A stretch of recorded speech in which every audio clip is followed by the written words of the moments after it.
And welcome back to the Basil Breen Boombox. I'm here with Dean Monks, aka the Fingal Strangler. Fuck's sake. Isn't it good? It's alright. Because Fingal Rambler, you know what I mean? And if you don't know, now normally he's wearing it, but he doesn't really stop wearing it most of the time. He's actually a black belt in JuJitsu. So that's why I'm kind of...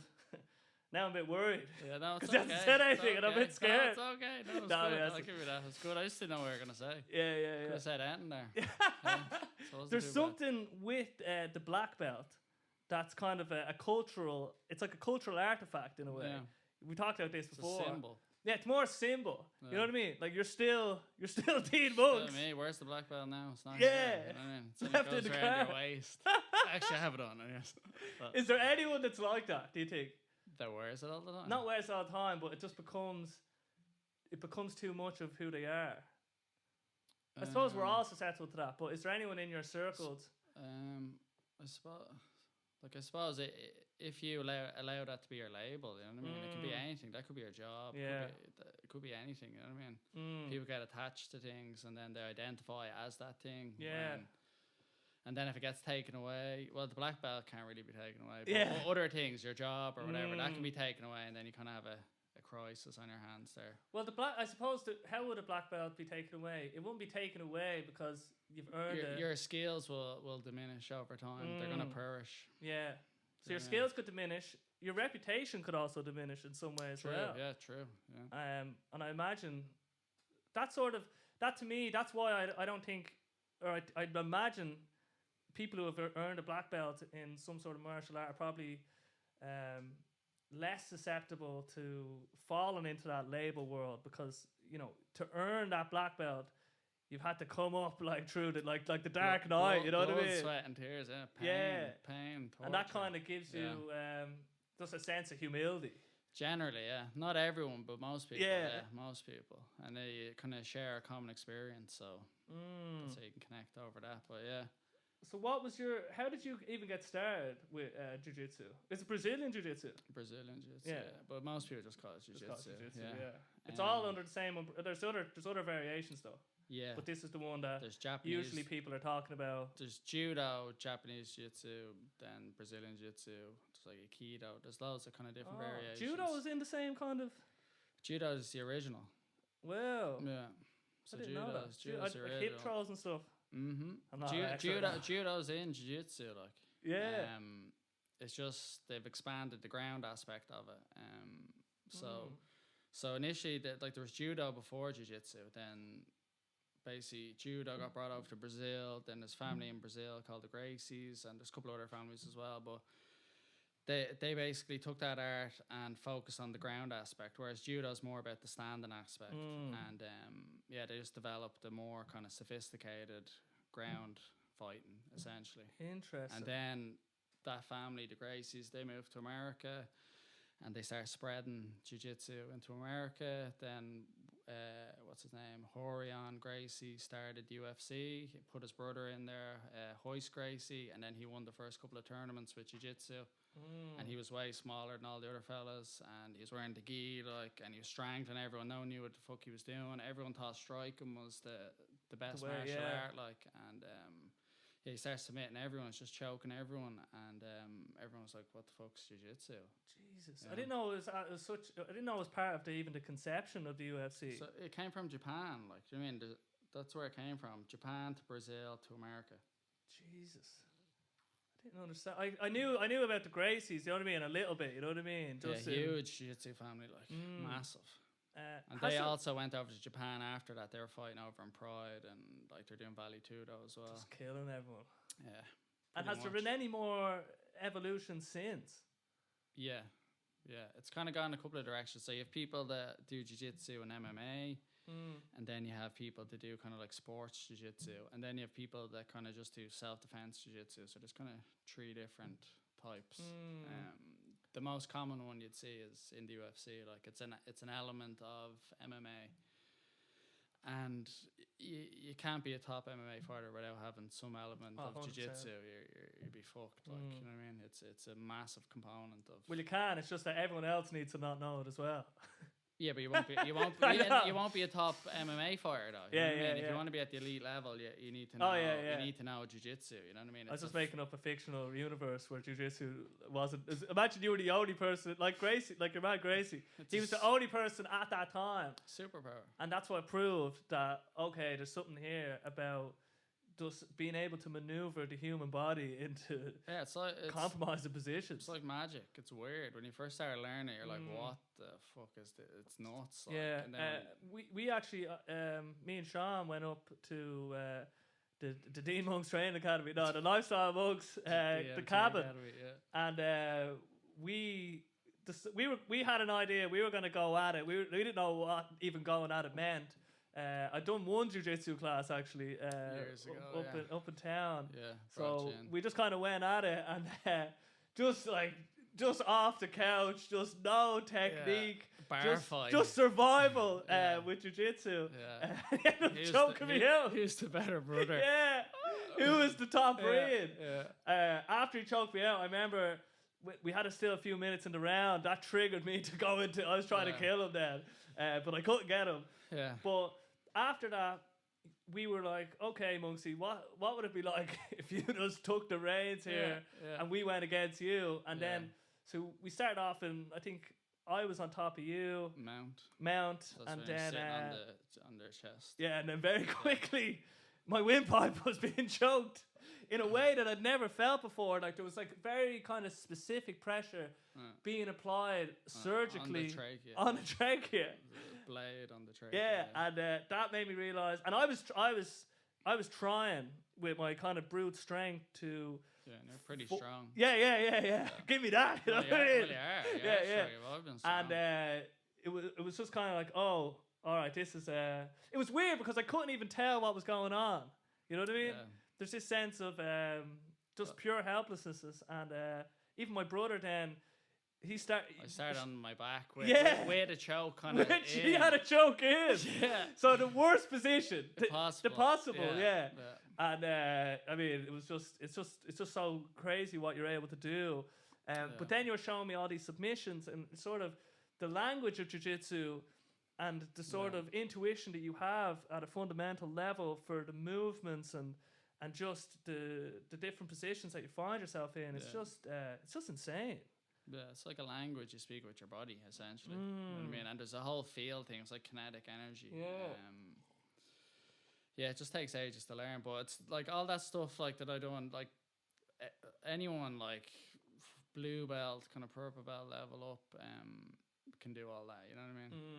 So I'll just explain the belt. So there's like white belt, blue belt, purple belt, brown belt, black belt. Then after that, you kind of have a coral belt, which is kind of I think there's a red and black one, then I think there's a red and white one, and then you have the red belt. But the red belt's for the Gracie family, basically. I was talking about, like, you have to be doing jiu-jitsu like 60 years to get that.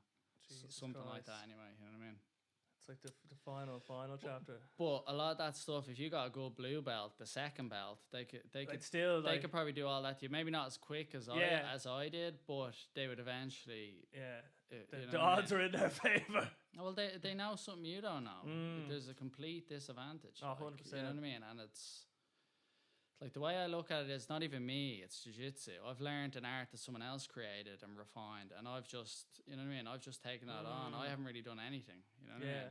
I'm just using other people's moves, really. Yeah. You know what I mean? Maybe expressing it in a different way, like put my own kind of slight spin on it, but the reality of it is I didn't make up any of it. You know what I mean? Yeah, you would have developed a taste for like specific moves or patterns or your body type energy. Matters. Yeah, your body type matters, and your physical attributes and your mind as well, your kind of mental capacity, all those things matter, and that will then kind of shape how you do jiu-jitsu. You know what I mean? So everyone kind of does it different. What's available to you and your body? Exactly. In a way. Like, do you have long legs? Do you have long limbs? You know what I mean? Do you have long neck? Is there a body type that is more favorable than? It depends, right? Obviously, it doesn't matter really if you're not doing competition and you're just doing it for the love of pure jiu-jitsu. Yeah, it doesn't really matter then. You can still get really good. But is there, do you know the way in swimming? Michael Phelps is just a genetic freak. I suppose raw strength. That probably comes into it at the, like, if you're already, you'd have to be elite, like elite, and then maybe strength would give you an edge against another elite. Of course, somebody. if the technical abilities are equal, well then of course any other advantages, physical advantages or mental, are gonna get you above that person. You know what I mean? Your opponent, whatever. But is there like is it better to be tall at the elite level? Or is it better to be? Well, like because you know what I mean. Size does matter. Yeah. Like size matters. Yeah. There you go. We know you've been lying to us, ladies. No, but of course, like a bigger person's going to be harder to deal with. So, but it comes down to it's weight class though. Yeah, it is. Yeah, but they do absolute as well in tournaments. So you'd have like weight classes, and then after that, the people that have won all their weight classes will go into an absolute then. Oh. And it's just like open. It does feel like that would make sense in jiu-jitsu. As in, but it was built off the premise of the smaller guy being able to defeat the bigger opponent using technique. You know what I mean?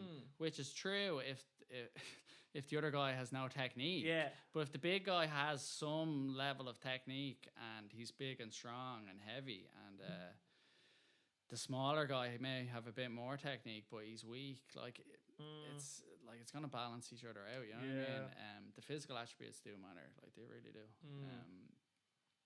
But saying that, high level technique will trump a lot of that. And it being efficient with your technique, not wasting your energy.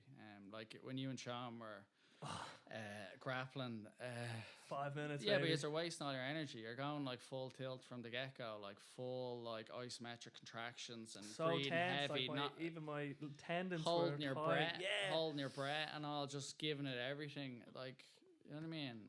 Just from a like physiological point of view, like your muscles are gonna burn out very fast. Like you can only do that. It was like a constant supply of tension. Yeah, but you can only do that like for 30 That's seconds. what I mean. A minute, lactic acid starts building up, you burn out. Like, whereas someone more experienced will be conscious of their breathing and their movements and try and be really efficient and effective with their movement. And like generally when I'm training, I don't even want to sweat. I just want to like barely do anything. Do the least amount to get a submission. Yeah. Never achieve it. But you know what I mean? Yeah. That's the ideal. You know what I mean? Because that would be the most efficient. Yes, the most efficient path to a submission. If you were a robot and you could just decide at every frame what to do next, then there's a version of you that will be able to do it in such a way to exert the least amount of energy. Yeah, like you see in the UFC as well, like, or in any MMA, like some of the top fighters, like someone like George St. Pierre, he will seek out the easiest path to victory because he's so well rounded. He can pick where the fight goes and find the other person's weakest area and exploit that and win. And technically, it's the easiest way to win. You know what I mean? And that's being efficient and effective. You know what I mean? And the same kind of applies in jiu-jitsu. I think efficiency of movement it just applies to everything. The fancy doesn't it? term would be like economy of movement. Yes. Yeah. That's the sounds like a Ryanair ad. Scientific term. Yeah. Scientists. So you've good movement economy in a way. Yeah. So your technical proficiency is so good that the energy requirements to do that movement are very low. You know what I mean? Because you've done the movement so often. Like, think of you playing the guitar strumming, like how many times have you strummed? Versus if I try strum now, my hand will start getting fatigued and tiring, and it's inefficient. I'm missing the chords and I'm just all over the place. So my wrist is in bits, fucking elbow starts going, shoulder. You know what I mean? Everyone's laughing at me. I'm a loser. You know what I mean? And you'll never pick up the guitar again. Yeah, that's it. But you know what I mean? Whereas if you're holding it, you're going to be way more proficient than me. So it's just economy of movement is what it's called. And that applies to all things. Like, so even if you're a fucking runner, like your running economy, or you know what I mean, it doesn't matter what the sport is. If you're doing it long enough, you develop proficiency and you're just effective with your energy, or you should be. You know what I mean? But some people's styles are different. Like, some people are very like explosive, and they will use explosive movements all the time, which high energy cost. and you could argue they're not being efficient with their energy. You know what I mean? So. Well, they're being efficient if it pays off. Yeah, if it pays off. More often than not, maybe. It's high kind of reward, but high cost. You know what I mean? High risk. Yeah. You see it in MMA as well. You see someone that has like a knockout punch, and they just keep trying to land that, and then they gas out and they're fucked. You know what I mean? Like Conor McGregor or something. You know what I mean? Like just constantly trying to land the left hand. Wilder in boxing. Even. Yeah, Wilder. Yeah, do you know what I mean? Just right hand, then he's exhausted. Like that's not being efficient. You know what I mean? Yeah. I suppose it comes from. Okay, efficiency of movement, knowing the movement, but then also not having to think about what you're doing as well. I think because that's you want to get into flow state. Yeah, flow state's the goal. Because as soon as you're thinking about something, it's too late. It's too late. You're already behind. It needs to kind of be. It needs to when something becomes part of your intuition. Yeah, reactionary. It has to be. It has to be your. Yeah, it has to be your natural reaction. Like especially when you're learning jiu-jitsu, like you will have, like I'm sure you noticed when you were rolling with Sean, it was like you just have these natural reactions, like you're trying to grab Sean's head, or why were you doing that? You know what I mean? You're just naturally going for these things, and some of those things aren't bad, but a lot of them are really bad. Like you're actually putting yourself in a bad position, and you're not being effective. And when you're learning jiu-jitsu, you're trying to unlearn all those kind of natural instincts and replace them with jiu-jitsu instincts. So then when you're training and when you're sparring, the jiu-jitsu just starts coming out. Yeah. I suppose that's what you're aiming for. Or you don't even. So I think even with the piano, so what I started off doing when I was trying to learn chords, I'd get a pattern of 4 chords, right? And I'd be trying to move between the 4 of them. And recently, are the chords the same for all instruments? I don't know anything. Yeah, so music, the scale, the notes that we play, like you could play a note on the guitar that would map to the piano. I could try. Yeah. But you could do it by ear. Yeah. You could just play a note and then you could be like, which note is that? So you can map, in Western music anyway, it depends. You can tune your any instrument to any other kind of type of musical scale. There's only a few of them, but they all kind of gravitate towards the same type of harmonics. So I won't get too into same frequency. Like. Yeah, the same. Yeah, we kind of there's a natural kind of it's more the relationship between each note is kind of the same, like the ratio of the first to the fifth, like a 3-to-2 ratio. Yeah. So you could so imagine this one goes up and down like 4 times in a second. Yeah. The other one would go up and down let's say 12 times in 1 second. So that's what gives it a higher frequency. It's actually really cool. How Plato kind of discovered this was he noticed that blacksmiths, when they were hammering, a bigger hammer would make a different noise than a smaller hammer. And he was like, okay, what's making that frequency difference or whatever? And he started getting pieces of string, and he got one string and then he doubled it. And then he flicked it, and it was like, then he flicked the one that was twice as long, and it was like, different sound. So that's how he discovered the octave. And then he basically chopped the string up into different ratios, and then like that's our musical scales are kind of based on that. It's class. Didn't know that.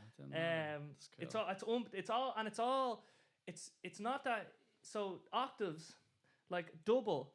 That's like, so if that goes up and down twice in 1 second, an octave goes up and down like 4 times in that 1 second. So that's a natural kind of property that exists in the world. It's not just sound waves, it's light as well.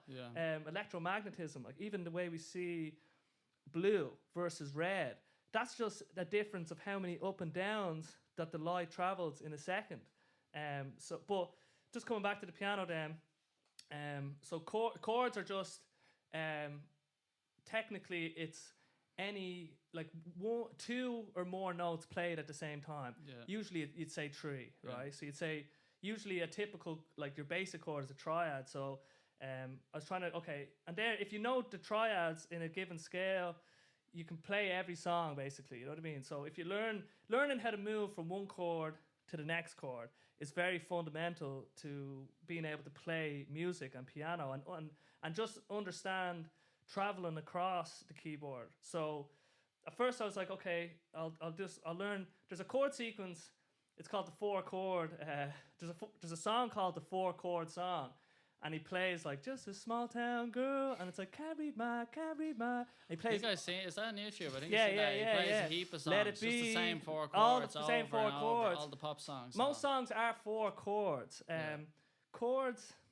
Don't want to get too into this, but chords kind of form the basis of a song in a way that that I'm only realizing more the more I go into music production. So if I do a melody like blah blah blah blah blah blah blah blah, then you could find chords to go with it to play bing, bing, bing, bing. That's actually the sounds of the 4 chords, but I won't get into that. And then the let's say you're playing a bass part like a bow bow bow bow. You could take the chord sequence, and if you just took the bottom parts of that chord sequence, the bottom notes, the bass notes, you could use that as your bass pattern, and then you could create from that chord sequence. You could, if you could see them all in a grid, you could draw a line. Oh, so if you went from we need a whiteboard. Yeah. If you went, so imagine there are 3 notes, right? Each. Yeah. So you go to the first one on the first chord, the second one on the second chord, and the third note on the third chord, right? So then there's a little melody in there. So there's all these hidden melodies in the chords. Now you can pick and choose, but if you're developing other parts like a guitar part or a bass part or a violin part or other parts for the song, if you keep to them notes that are in the chord sequences, they'll all sound harmonically the same, and you can just at a different frequency though, different pitch. Yeah, you can play different pitch, and you can play like the 7th. So there's other notes you could play on top of that would be harmonically pleasing. So basically, right, trying to learn the chords, and what I've realized is that okay, I just need to focus. What's the smallest sort of box that I can put this practice into? So 80-20, just moving from 2 chords and just constantly C to G, C to G, C to G, C to G, D, D, D, D, D, D. And then because you can play, do you know the way there's 3 notes in a chord, right? Let's say C, E, G, right? You can play the chord C, E, G, but you can also move this G over here. So then it's G, C, E. That's called an inversion. I don't want to get too into this, right? So then every chord has an inversion on the piano. Yeah. Right, so there's actually 3 variants of the same one, the pattern gets turned. Yeah, because you can just imagine you C E G, then you move this C over here, G E C, then you move that one over there, so then it's E C G. So there's 3 different inversions, but they're the same chord. But just in different sequence. You use them when you're moving between chords.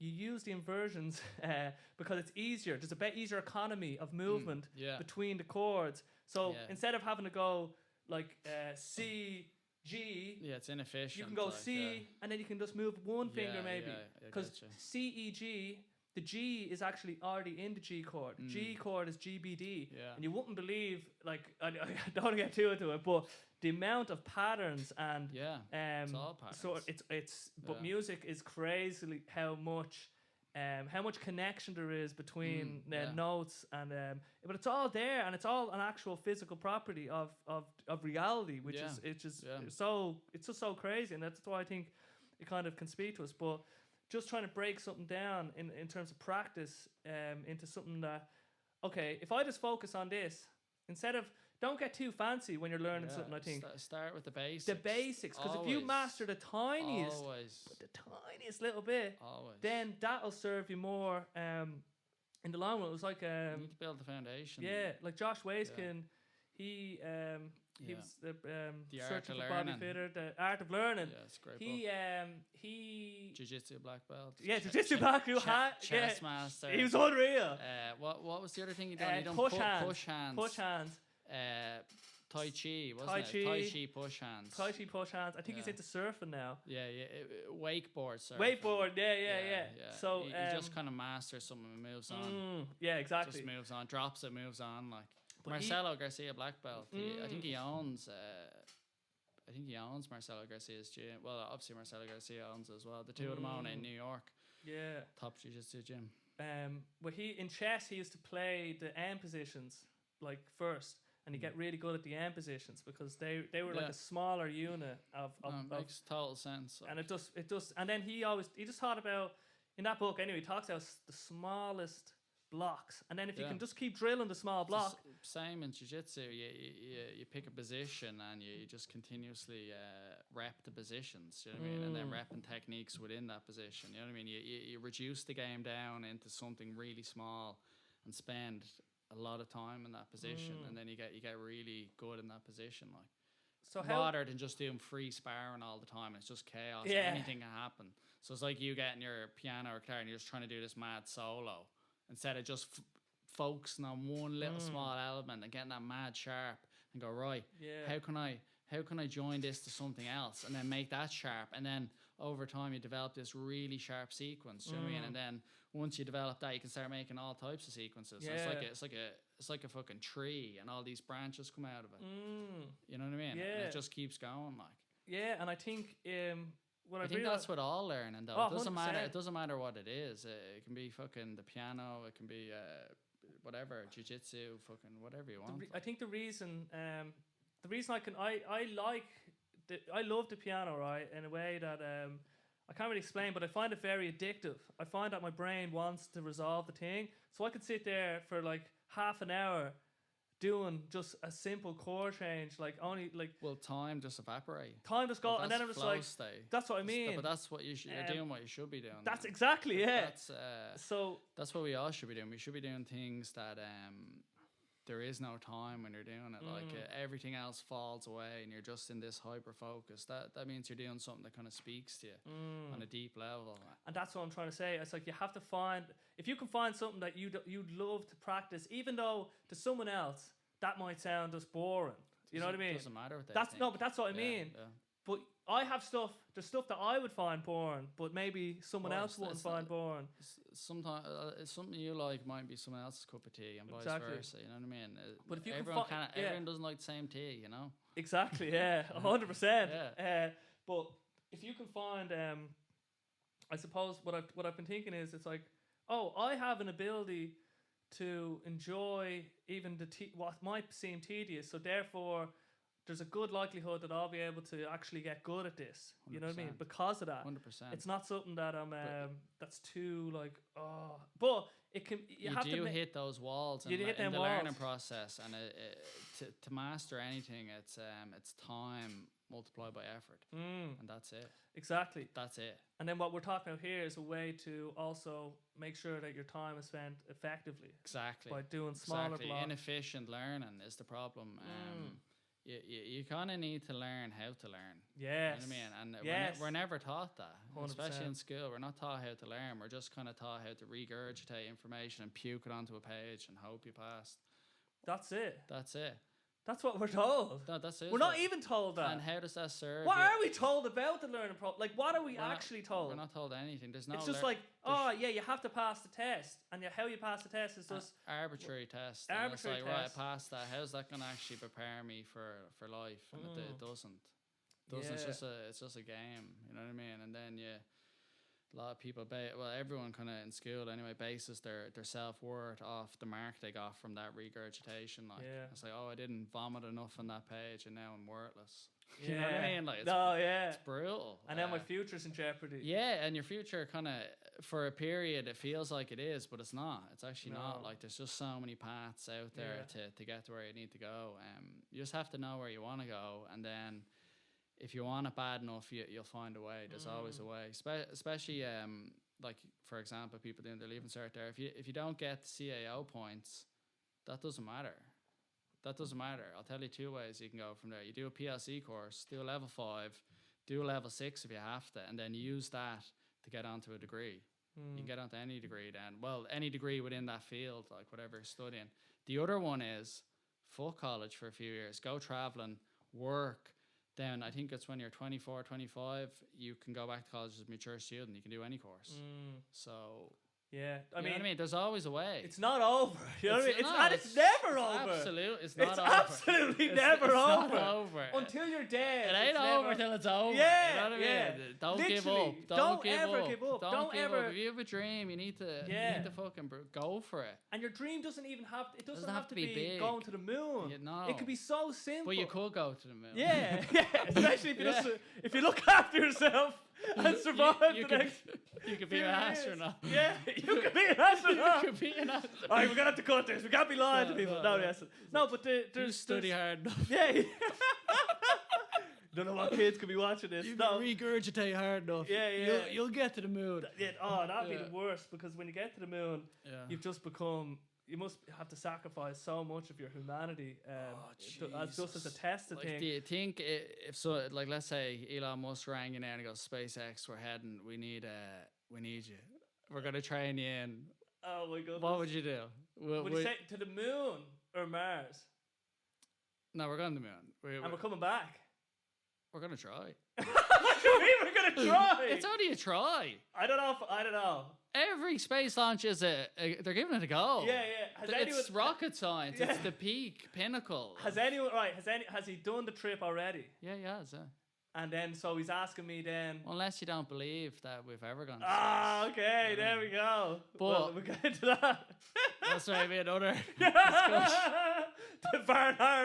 The Van Harn radiation belt. I don't know if you've heard about that. No, but there's no guarantee with anything. You know what I mean? There's no, like, I drove down here. There's no guarantee I'd make it. I'm just kind of presuming. Put it all on the line. Put it all on the line to get here, right? No, but you are. Every time you fucking leave a room, 100%. You're putting it on the line. Yeah. Like, you could die at any moment. 100%. Like, it's just a meteorite could just come and crush the whole earth right now. I would. I'd have to say. So anyway, Elon rings you and he's like, "We need you. We need that guitar up on the moon. We need the Boombox. Yeah, on the moon. There's not enough podcasts. First podcast on the moon. Ah, well then I have to be the first of anything. I mean, come on, that's what we all want. Or you're just going with a crew. They're gonna train you in and send you off. They've done it before, so. I'd say, would that tickle your fancy? Would you love it, or no? Would you be like, how do you? What would be your reaction like? Oh, I suppose actually, if I really thought about like, it, right now, I had to dedicate myself to the moon. You're gonna have to train to be an astronaut. I'm gonna have to give up. You're going in like this is all. Forget about this. This is all gone. Forget about Sean. Like that'd be forget about Sean. No, I could. No, you have to say goodbye to everyone. You have to say goodbye to me. I didn't know. No, you don't leave me.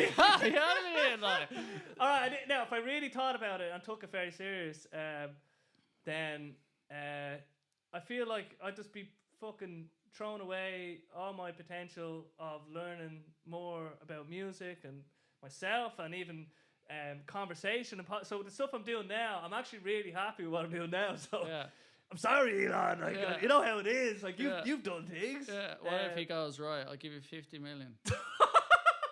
All right, but then it comes down to, well, how much time do I have to dedicate to the moon? You're gonna have to train to be an astronaut. There's no way around that. Oh, so there's like that's like an 8-year. Well, we'll fast track it a bit. Or let's say it's a 2-year process of intensive training, and I'm getting 50 million. You're immersed. Yeah, you are now because you won't go. Well, then we got a grant. I'll give 2 years of my life for that. For 50 million to go to the moon. Yeah. And back. Yeah. Okay. That seems reasonable. What do you think? I wouldn't go. You wouldn't go? No way. For 2 years and 50 million? No. Why? Because it'll explode. You didn't tell me it was going to explode. Well, it mightn't, but it might. You know what I mean? Like, I'm not here for a long time. I'm not getting blown up in the sky. Like, you know what I mean? They haven't figured that out yet. But it's not guaranteed. You're selling it to me. Well, it wasn't me going on it. Was it, mate? Was it? Well, like you just set me up then, right? No, I didn't. How could you say no? How could you say no to 50 million? I don't like. It's too risky for me. But they've already come back. Spoke to my team. We've done a risk assessment. It's too risky. They've come back already from a trip. They've come back loads of times. It's still. You're just talking about risking it all coming here. You won't go to the moon for 50 million. I don't know. I'd have to think about it. It's freaky because it's space. But the thing is, like that experience, I can only imagine, but that experience, it'd never be the same. Like, imagine coming out and then looking back down the earth, and then just you keep going and going, and then it's like you're on some other planet then, and it's like, and you're looking back down, you're like, what is going on? There's no gravity out here. Like, it's like, what the fuck is going on? And then you're like, how vast is this? Do you know what I mean? I'm this little speck in the infinite. You know what I mean? Universe. Yeah. It's like, how far does this go? Is there an end to this? Like, what is going on? You know what I mean? Why am I at home working and paying tax, and this is going on? You know what I mean? Yeah, and like, I think that would. And no one's talking about. So if we could get a tape, yeah, well, like now you're selling it again. I'm going. I'm conflicted. Yeah, no, I get like, it. I'm fucking afraid. Like, well, I'm scared. I'm scared, man. I'm scared. Well. It'd be fucking terrifying. Like, if I get in a roller coaster, I shit myself going up. You know, it's clicking. Yeah. Like, this thing's gonna just snap. I know. Like. So imagine being a fucking rocket. I know. Like, you multiply that by a fucking million. Strap yourself in and just close your eyes. Fell strapped in the fucking roller coaster. Still scared. I know. But maybe what you could, if to have that experience, you don't have to go to the moon. Maybe I think if you got to orbit, like fucking Jeffrey Bezos and the boys, you know what I mean? We're gonna do it, like. Yeah, but you could get up. Would you go to space then? But that's what we're talking about. Yeah, but you're talking about going to the moon. That's a fucking, I don't know how many long, a few weeks, month. Just pop into space and pop back down. Yeah. Just up and back. Up and back. That's reasonable. Like, they're going to be trying to do that eventually. Like, isn't your man, what's his name? Richard Branson. He's trying to commercialise Virgin Galactic. I think it's exploded a few times, hasn't it? Oh, shut up, man. No, it has. The Virgin one hasn't. I think it has, no? Pretty sure. Their mechanism is just an airplane or something with a big rocket. With a jet in the back. Yeah. A jet rocket, yeah. So... I don't know. It's not on the top of my list to head up there, you know what I mean? Yeah, I won't be going to Mars. Because you're not coming back. Yeah, you're not coming back. No, you're gonna have to terraform Mars and then try and build out from there. You want to build the human population on Mars. And have another planet that we can live on. Yeah, it would give you a massive sense of if you had nothing to do, as in you had nothing that you were pursuing. I mean, being one of the first people on Mars, that's a pretty good way. I mean, I'd give you respect for that. Like, even if you were just sitting on the couch eating Doritos, and then you were still one of the first people on Mars. Yeah. I'm like, well... But I don't think they're doing it for respect. I think there's like a deeper... Well, you'd hope there's a deeper reason to go. Well, it's not just respect. It's kind of that. Meaning. I think it's that there seems to be in the human race anyway, that kind of desire to push the boundaries and explore. You know what I mean? Like, if you look throughout history, like you look like... I don't know, like Columbus or these guys. They're just trying to push the boundaries. Like, they had a map and they didn't know where they were going. Gone this far. Yeah, let's see where this goes. And I just don't think I'm one of those people. Yeah. I'm more in the back going, yeah, you go on and check. I'll be back here. But we are like that's like a sort of physical manifestation of that kind of curiosity that's embedded into us as humans. Is that, okay, we can actually explore territory, but there's obviously other territory, like territory of the mind and territory of pursuit. I mean, you started off with jiu-jitsu, and now you've built a cabin, cabin, and a kind of a place for what it is that you want to do and kind of execute on your goals and achievements. So you're exploring territory of kind of manifestation of your own will into existence, so to be. Yeah, and that's kind of scary in a way that, like, because when you first set out, I mean, when did you first get an inkling that I could build a fucking cabin? Years ago. I wanted to live in one. I still kind of do, but the girlfriend is still trying to sell it to the girlfriend. She's not biting. Yeah. We'll keep trying. We'll get you into that cabin. We'll get it nice and warm for you. There's a show I love on YouTube, Living Big in a Tiny House, and it's just I've stopped watching it now because just tease myself. Just tease myself at this point, but that's where I started. I kind of wanted to, I wanted to live in one really, but just like the idea of initially I wanted like a warehouse gym, and then I was like, all right, no. Go with the cabin. I like wood and stuff. It's more natural, like, so. Yeah, it's just a starting point. You know what I mean? It's just a home gym as well, so I just train as well. I've always trained at home. I have a shed beside the cabin. That's it's a big shed, but that's been there for years. you've been down there. Like Yeah. loads of lads and all have been there years. So I always It's old lifting as the weights. hills. Yeah. Always it's like 15 years old or something. But it's like that's where I started lifting weights and training, and I always kind of trained sort of half outside, half in my shed, and I've always done that. Like I've been working in fitness industry like over 10 years, and I've had gym memberships, but let's say 95% of like my training's been at home training, like in a shed of some sort, and outside, like even in the rain, in the snow. I've trained I just pull up bar off the side of my house. I've always trained outside, you know what I mean? I prefer training outside, and I even found sometimes when I was in the gym I wasn't used to the heat. I'm used to being, as Ireland is cold, I'm used to being outside in the cold, so I'd never even sweat half the time, even though I'd be training like hard for me anyway. It's relative, isn't it? But being in the gym then when some of them don't have AC and it'd be fucking really hot, and it's like, geez, feeling nearly panicky, like just not used to it. It's weird, like. But you were training in I remember Fly Fit for a bit. Oh yeah, I've had gym memberships for periods. Yeah, I used to go to Fly Fit and Swords. Used to go to. Remember we used to go to college in NCI years ago. What, SV Fitness or whatever. Trained in there. Got given out doing deadlifts in there. So not a great gym. Really. What happened? Given out for doing deadlifts. You know what I mean? It's just the for doing stereotypical. What, like the owner gym. or one of them? Yeah. Douglas came over. Not Douglas. No, I think it was the little small female. I think it was female or. Say no more about the females. Her sex didn't matter. It was just, I just remember years ago. Just giving out like they didn't like any barbell training. It was more like a Planet Fitness style gym, like not really my cup of tea. But they had like the sauna, steam room. I loved the sauna back then. I used to always do a lot of sauna after the training. But I've been a member of a good few gyms. There's another one up in Dunleary. I used to go there for a while when I was in college, so I could pop in there. But generally, the majority of my training has been always outside my back garden or in my shed. So the shed is old and it's in bits, and it's just like, right, I'm going to, like especially during the pandemic and all, like when all the gyms were shut, and even like JuJitsu, like the 5K distance, like the gym I train in is in town, just off Pearse Street, Republic of Jiu-Jitsu, and trying to even get out there, you're driving through all these checkpoints and fucking, you know what I mean, you're creeping in, and it's just stressful.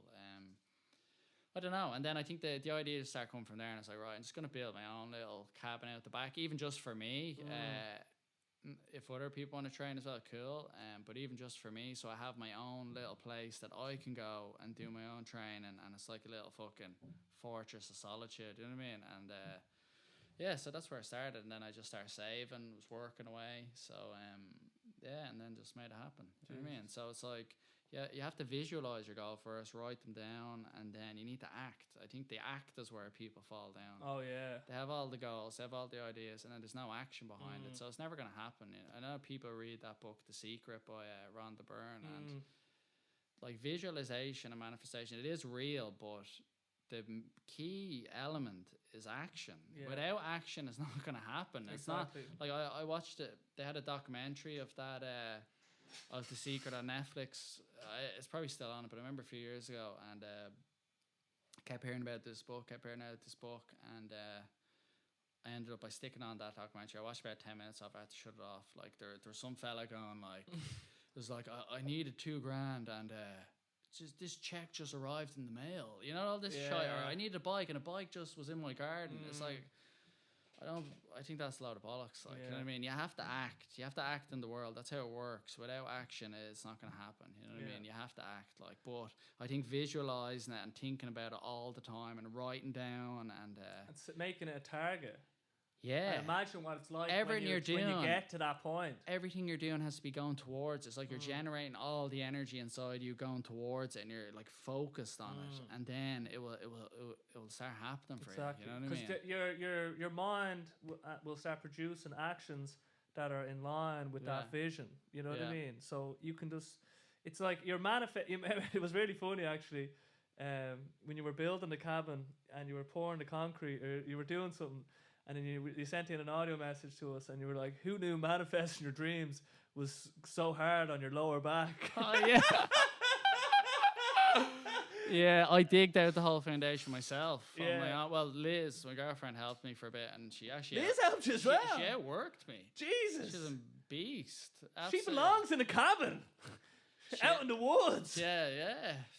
You tell her that next time I see her, if you're listening, Liz. Yeah, no, she outworked me. Yeah, she's a beast on the fucking on the shovel and the wheelbarrow. I couldn't believe it. But yeah, no, I was digging away for days, like days. I'd dig a couple of foot down, and it was like about over 24 foot by 12 foot, and there's like a slope in my garden. So yeah, a lot of digging, and a lot of wheelbarrow, and then got help then pouring the concrete and that. So that was great.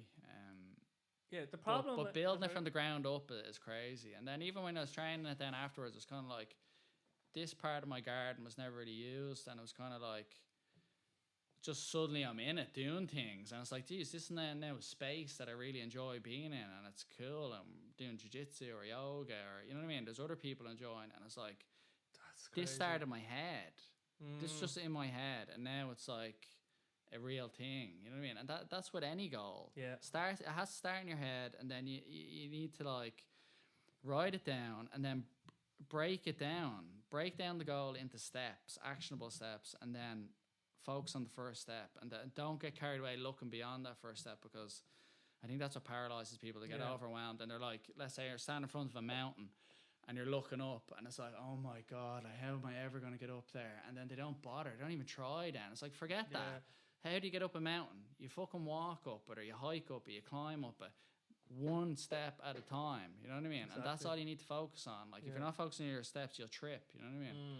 And that's it. That's with every goal. Yeah. That's so the important bit is trying to formulate the step and steps that'll like follow this step. Or whatever you can, there's something that you can do right now that's in your power in whatever means that you have, right? Imagine if you want to be a music producer, but you don't have the laptop. Well, then it's like, oh, well, obviously music production, I need a machine to be able to do it on. I need to make that priority. Okay, I'll get a laptop. Save. Work, get a job. Yeah. Get a second job if you have to. Do what it takes to get that money. Then you get that thing. It's like, okay, and then you keep breaking it down, and you keep making it so, because you can't do things that you can't do. And I know that sounds like self-evident, but there's no point in worrying about what, like, oh, well, I can't create a song, a production-ready song. It's like, well, you don't even know music theory a little bit or start anything. At the beginning. Go back to the beginning. Go back to the beginning. And 100%. That's where you kind of have to... It's hard to... When you've done a few different things, right, it's good to you build an intuition for what it's like to be able to pursue things. But other than that, it's good to kind of having mentors as well. Like, do you feel you've had any mentors coming up? Plenty. Like, especially with fitness, like doing personal training on my uncle. Oh, your uncle, big mentor, big inspiration. He's the one that kind of inspired me to get into lifting weights, and he kind of showed me how to lift weights and train, and like made me my first couple of workouts. And then like years later, then he gave me a job in his gym, trained me in to be a PT after I'd done all the courses and stuff, and then worked with him for years. And then I still do a bit of work with him now. Kind of went back there last couple of years, doing a bit of part-time work with him, but he's like a triathlete and all. So I kind of learned like discipline from him. Like he gets up like 3 a.m, and he goes runs like whole head before work, and you know what I mean, does all crazy training, especially when he was younger, like before he had a family, and just seeing that just showed me what was possible, you know what I mean? Like there was a few times where I stayed in his house, and then like I got up with him at 3 a.m, and we're running in the dark up Hote Head, and then I'm not really into running, never have been, but it's just kind of run up. It's like, why are we doing this sort of thing? You know what I mean? Like, it's just crazy. But just seeing that, and he'd get up very early. Like, I used to be more of like a night owl. I was like training like weights late at night, like 10, 11 o'clock at night. And I think it was because I'd procrastinate all day. and wouldn't do my workout. But then the guilt of not doing the workout, and then I was like, well, I'm gonna go out now, and it's pitch black, and I should be going to bed. You know what I mean? And then you're fucking watching shows after you're up all night then. But as I got older, I got more disciplined, and then I started, when I started working in the gym, I started getting up early then. So I'd be getting up at 4:30, like, every morning, 5, you know what I mean, going to the gym, and I got all that from him, you know what I mean? Wow. And I still have that. Yeah. Like, that's still there, like, the discipline, like, that's been massive. Discipline is the core, I think, of everything. Without it, you have nothing. Yeah. Like, you need to be disciplined, especially trying to pursue things and develop skills. You have to have discipline, because without discipline, you're gonna fall off. You know what I mean? You're gonna allow your emotions to dictate your actions, which is like, that's never gonna get you to your goal, because some days you're gonna be all excited, motivated, inspired. You might have watched a fucking YouTube video or something, David Goggins, something like that, and you want to go do the thing. Then you're like, yeah. Or maybe you've watched some musician and you're all inspired, and you're there doing your music all night and going crazy. And then a couple of days later, you're feeling tired, you didn't have good sleep, and you're feeling a bit like, oh. And then you're like, oh, I don't want to practice the piano today. Yeah. Oh. And then you just give in to that voice, and you don't. And then 6 months have passed, and you haven't played the piano. Exactly. You know what I mean? And like, that's an extreme case now. Maybe you just missed one piano session, you got back on the horse. But what discipline does is, you play the piano regardless of how you feel. Yeah. You're gonna play it. No, you have to be strict with yourself, and you're like, no, I've committed to this now. Do you want the goal or not? Yeah. And then another thing that I've noticed, even with myself and with other people, throughout the years, training people and stuff, it's like some people have a goal, or they think they want a goal, and they actually just like the idea of it. They don't like the reality. They're not willing to do what it takes to get the outcome, you know what I mean? And they're more obsessed with the end part. They won't do the hard work in the middle, you know what I mean? And I think I realized that before when I was trying to play the guitar years ago. And I approached it like anything I would. I was practicing every day, I was disciplined and all, and then I think I had to go up and move in with my granddad for a couple of months, and I think my mum had students booked. I'd after moved home, but my mum already had students come to stay, so I couldn't stay in the house. I went off, stayed with my granddad for a couple of months, and I brought the guitar with me. And then it's kind of like, I'm a guest in his house, and I just felt like I can't be just like creating a racket upstairs. And I was brutal, you know what I mean? I was there, Johnny Cash hurt, like brutal. I was actually, you could kind of make it out in the beginning, didn't you? You know what I mean? Like, when you start getting what a song. But I ended up going, right, no, I'm not going to practice for this period of time then. And then it just kind of fell away. And then I realized then I was going to pick it up again. Then I realized, actually, I don't want to play the guitar. I like the idea of it. I like your campfire. You can play the guitar. Just take out the guitar. And play. I like the idea of that, but then I realized I'm not willing to do what it takes to be able to do it. Yeah. So let it go. That's just not my thing. Maybe later down the line I might want to do it and I'll have a go at it again. But at this moment, no. You know what I mean? And I think that's the case with a lot of people. They want this outcome, but they're not willing to do what it takes to get there. And it's because they're not developing their discipline. Discipline can be developed. Like at the moment, if you're undisciplined, you can develop it. You know what I mean? Through practice every day, just making yourself do things. Yeah, it's something. It's actually very timely, this conversation, because like I've genuinely been struggling at the moment with my own stuff, because I was building this app with a very good friend of mine, Chuck, and I decided after like 3 years of development, last year we've been working full time on it basically, and then I just realized that it wasn't for me, and I want to pursue the music more. And it was the first time I had to be honest with him and be honest with myself. That was hard. And it was very, very difficult.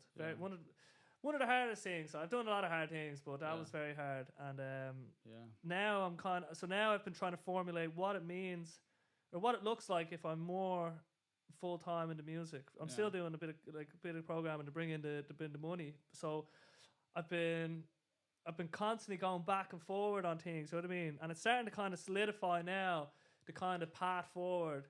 A big thing is just trying to set manageable goals. So when I've been getting into music production, and trying to learn and trying to build record a song and produce all the instruments and stuff myself. Yeah. But I was starting to think, it's like, well, I've never actually made a song, and now my first song is gonna be the first thing I've done. So I'm like, I need to actually learn. I need to remake other people's songs, I think, first, to understand the different parts of music. And so now I'm gonna actually, I have a track list for an album, and I'm going to just record it with the guitar and vocal and maybe a little bit of piano or something simple. But I'm going to record it as best as I can in that form first. Like, that'll be like the acoustic version. And then in the meantime, learn the other parts of production and stuff through all like tutorials and just emulating people, finding music that resonates with me, and then trying to replicate what they're doing, because that's how you learn, really. And it's music. It's such a it seems insurmountable sometimes. For me, it's real. It's actually it feels like such a hard problem to solve, even though it's probably much simpler than what it is. But it feels like I'm looking at the mountain now. You know what I mean? And I'm like, you're getting paralyzed. I'm getting paralyzed, and I need to actually take a step back and formulate how to make music and sound synthesis. I'm figuring out like how to make, because I think I want to make music that isn't as restricted by physicality, or I want to be able to do I want to do loads of stuff, right? But I need to start. Well, maybe that's part of the issue. You want to do too many things. You need to, because you're dispersing your energy. Like, I always call that, like, I do it all the time. You're trying to spin too many plates. Oh, yeah. And then, you know what I mean? You're dropping plates. It's just a mess, like, you know what I mean? And your energy is just getting spread too thin, and then you're becoming like, you're not giving your best effort into any of them then, you know what I mean? And it's like, it's nearly a mediocre effort at all of them. And then it's kind of like, why am I doing all these things then? And it's like, if you can reduce down to the one that means the most to you, and maybe focus on that, and then once you get to a sufficient level that it just needs maintenance, then add in another one, and then bring that up. You know what I mean? You can slowly add them in. It's not as overwhelming then, because then it's more of a centralized focus. Yeah. And you're not, I'm sure you're probably waking up some days and go, what am I going to do today? Which one? I have too many things. Which one? And then that's nearly stopping you then.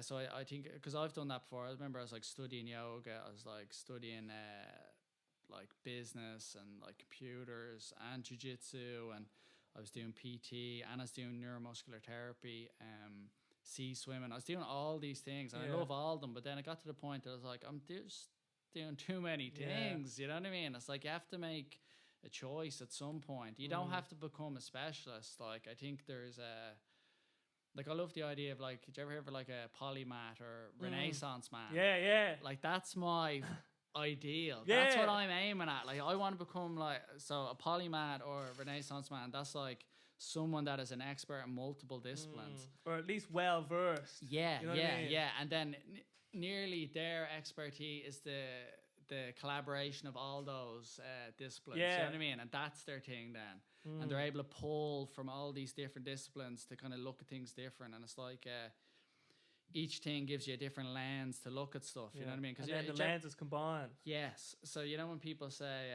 like, if all you have is a hammer, you're just going to see everything's a nail. So imagine you had a screwdriver. You had this full toolkit that you were well versed in. And then you're just way more equipped to do kind of different things. You know what I mean? But the question is, if you go back to, like, Josh Waiskin, his method was, like, one thing, and he goes like, that's like hyper. I think his is extreme. It's like hyper focus, and he goes like straight into it and immerses himself, masters it, drops it, moves on.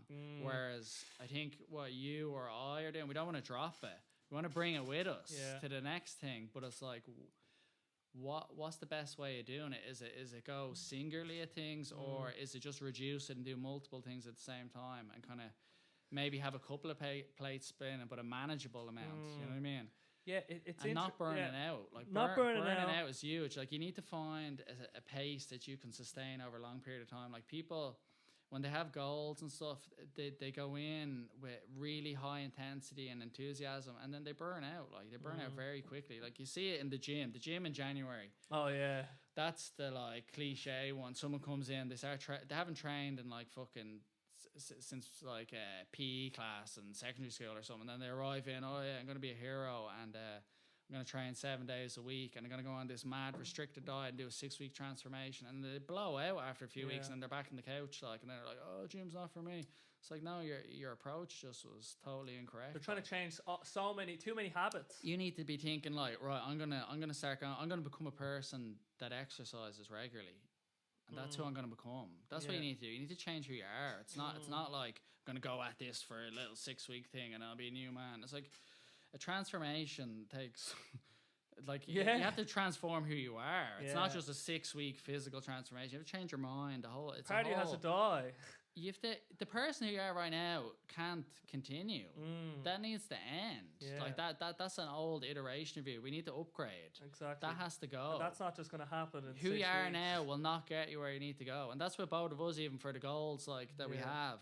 Who we are now isn't going to get us there. We don't cut the mustard. Yeah. We don't cut them. Unfortunately, I know. We're gonna go. This could be the last time we ever speak. You'll never see us again. No, the next time we talk, it'll be a different version. Yeah. Hopefully, it could be worse. Yeah, but it'll be different anyway. You can downgrade, you know what I mean? But sorry, you were gonna lead into something there.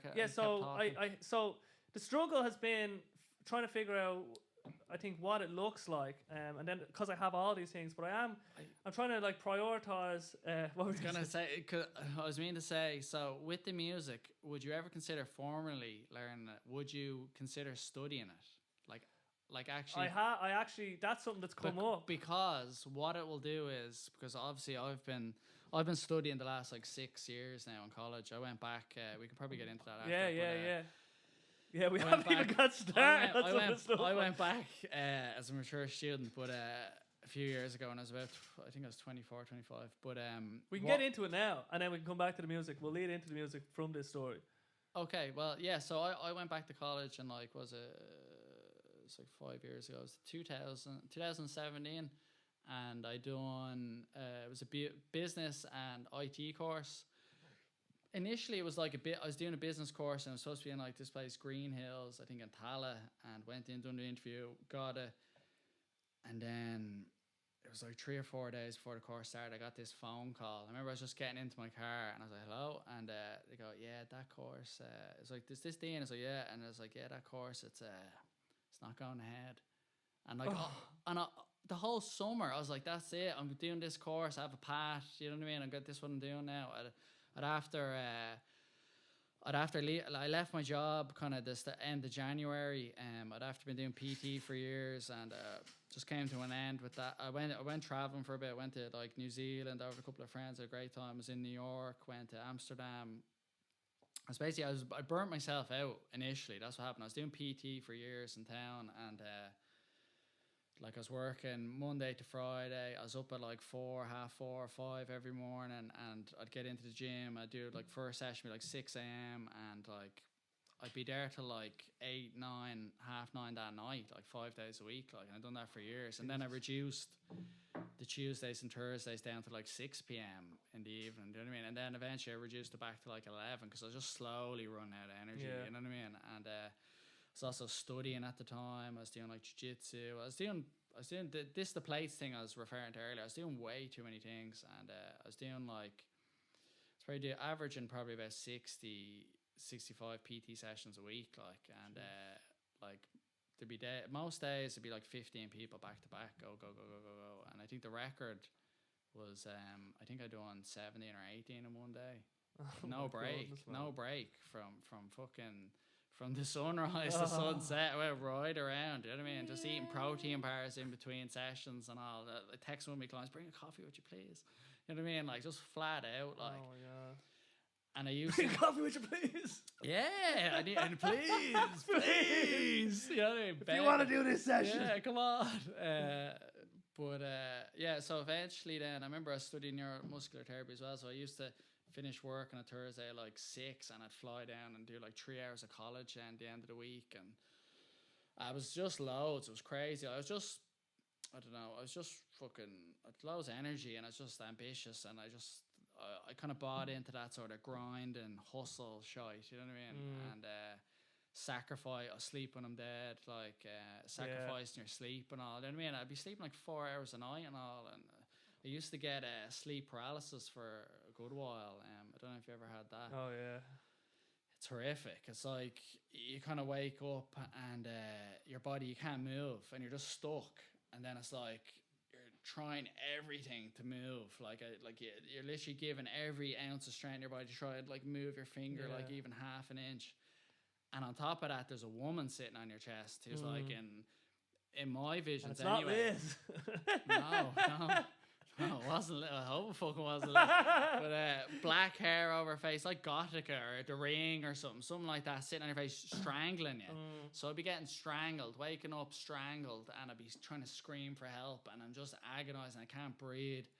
And then eventually you'd get your finger to move, and then it would start wearing off, and then you're okay. They used to have me regularly. It was happening like 2 or 3 nights a week, like, and I think it was just from sleep deprivation over such an extended period of time, like.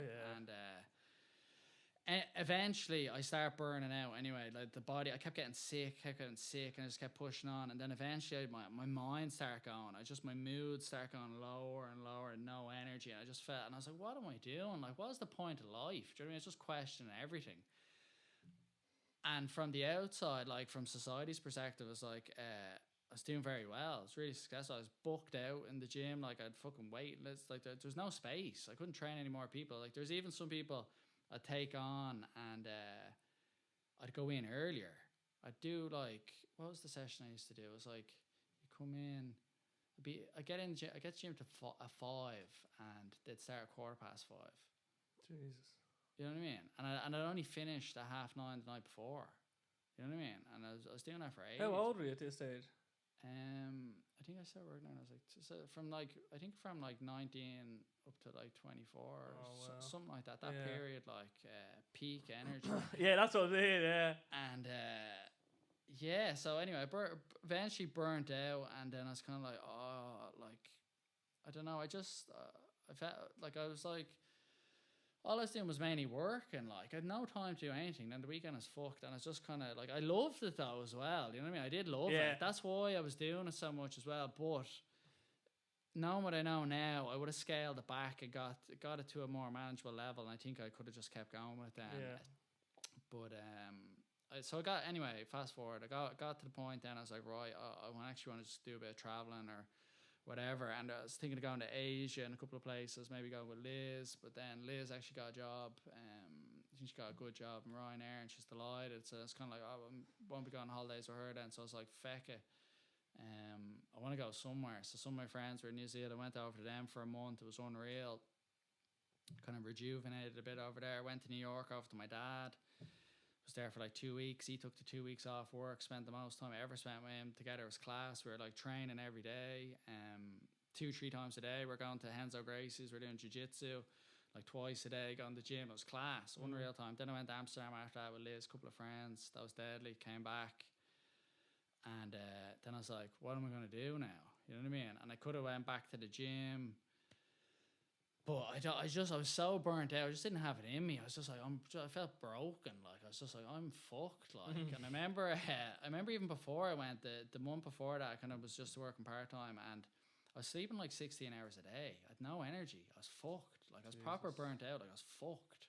Like I had no energy, and I couldn't do anything a little bit stressful like would overwhelm me. I felt I couldn't handle anything anymore. Like I went from this huge massive workload, like carrying it for years, and then suddenly I can't. Do you know what I mean? I couldn't do anything. I felt, and then I was even like, remember when I came back? Then I felt a bit better, but I was like, I don't know if I'll be able to work again. I'm fucked. I felt like I broke myself. I was like, I'm fucked. Yeah, you know what I mean? Permanent damage. Yeah, I felt like it was a permanent damage. I couldn't, like, I was like, I actually don't think I can work. And I was like, I'm bollocks. And then I was just like, what can I do? I want to do something though. And I was just like, maybe I'll go back to college. And then I was thinking maybe if I work for myself, that could be something I want to do. Like I like at some stage, like especially when you're doing personal training, it gets to the point that they want to go out on their own. That's kind of the progression. Generally, you want to go out on your own. So I was like, well, maybe if I started my own thing, became a sole trader, and then just managed my own hours and just worked way less and just done it for myself and not as part of another organization and trying to build some other organization. I can just do a leisurely work even, you know what I mean? Like not even aiming high. So then I started looking for courses. I found that course in Green Hills, applied for it, got it, delighted. And then that was kind of the summer boxed off. Then I was like, I'm just going to enjoy the summer now. I'm going to college in September, went to festivals, whatever. Had a good time. And then got that phone call 3 days before the course starts. Course ain't going ahead. And I was like, no, just this existential crisis. And like, no way, what the fuck?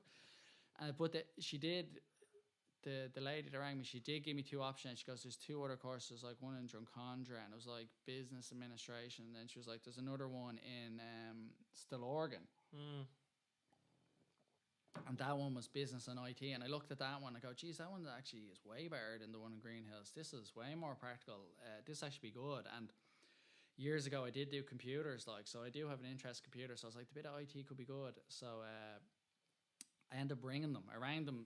As soon as I got off the phone, off the other one, after I looked it up on the laptop, rang them straight away, organised an interview on the phone, and within the day, I was on the other course. I was like, I'm not letting this slip away, you know what I mean? And then I got onto the other course, and then I was kind of like, oh, geez, this course felt like a step up to the other one, even though it was the same level, and then I was a bit apprehensive, and I was kind of like, oh, like, am I going to be able, like, you know what I mean? Like, I used to hate school, and... just sitting in the chair and being told to do all that stuff, and I was just like, will I be able to do this? I was really like fucking level 6, whatever, and went in anyway, and I decided that I'm gonna approach this like I approach my training, like I'd approach going to the gym or JuJitsu or any of these things. I'm gonna be disciplined, and I'm gonna like box off time for studying and take it serious. Let's actually take it serious, because the other times I was in college, I didn't take it serious. I didn't take school serious either. And I was kind of like, this is my chance to kind of, like teachers used to always say in the parent-teacher meetings to my mother, it's like, it's not like he's not stupid, you know what I mean? Or I don't think anyone's I shouldn't say it, I don't think anyone's stupid. Everyone has a different form of intelligence, you know what I mean? I think school only caters to an academic intelligence. I think there's emotional intelligence, there's like street smarts, there's loads of different, you know what I mean? And then it's your situation at home, physical intelligence, what your parents' values are, and other stuff like that. There's so much that goes into it. Well, sorry, I shouldn't have said stupid, right? But I just felt like I underachieved in school, and they used to always say, oh, he has loads of potential, he doesn't bother, and blah blah blah. And I think that kind of came back up, and I was kind of like, I think that actually bothered me that I didn't apply myself. And it's like, I don't want to be the person that doesn't apply themselves. Wasting your potential. I just felt like this is a clear area that I haven't fulfilled at all. I'd never even given it a go. I never used to study. My goal was always to get 40%.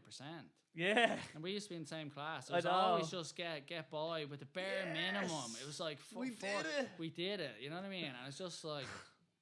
if that's your approach to life, you just want to scrape by, well, then that's all you're going to get. Yeah. So I was like, right, let's see what I can do here. Can I want to see, can I become an A student? Can I just go at this with everything I have, like I would the gym or anything physical? And can I do it? Like, so I went into the school anyway, and failed. No. Yes. Dropped out. Imagine, terrible. That'd be just horrible.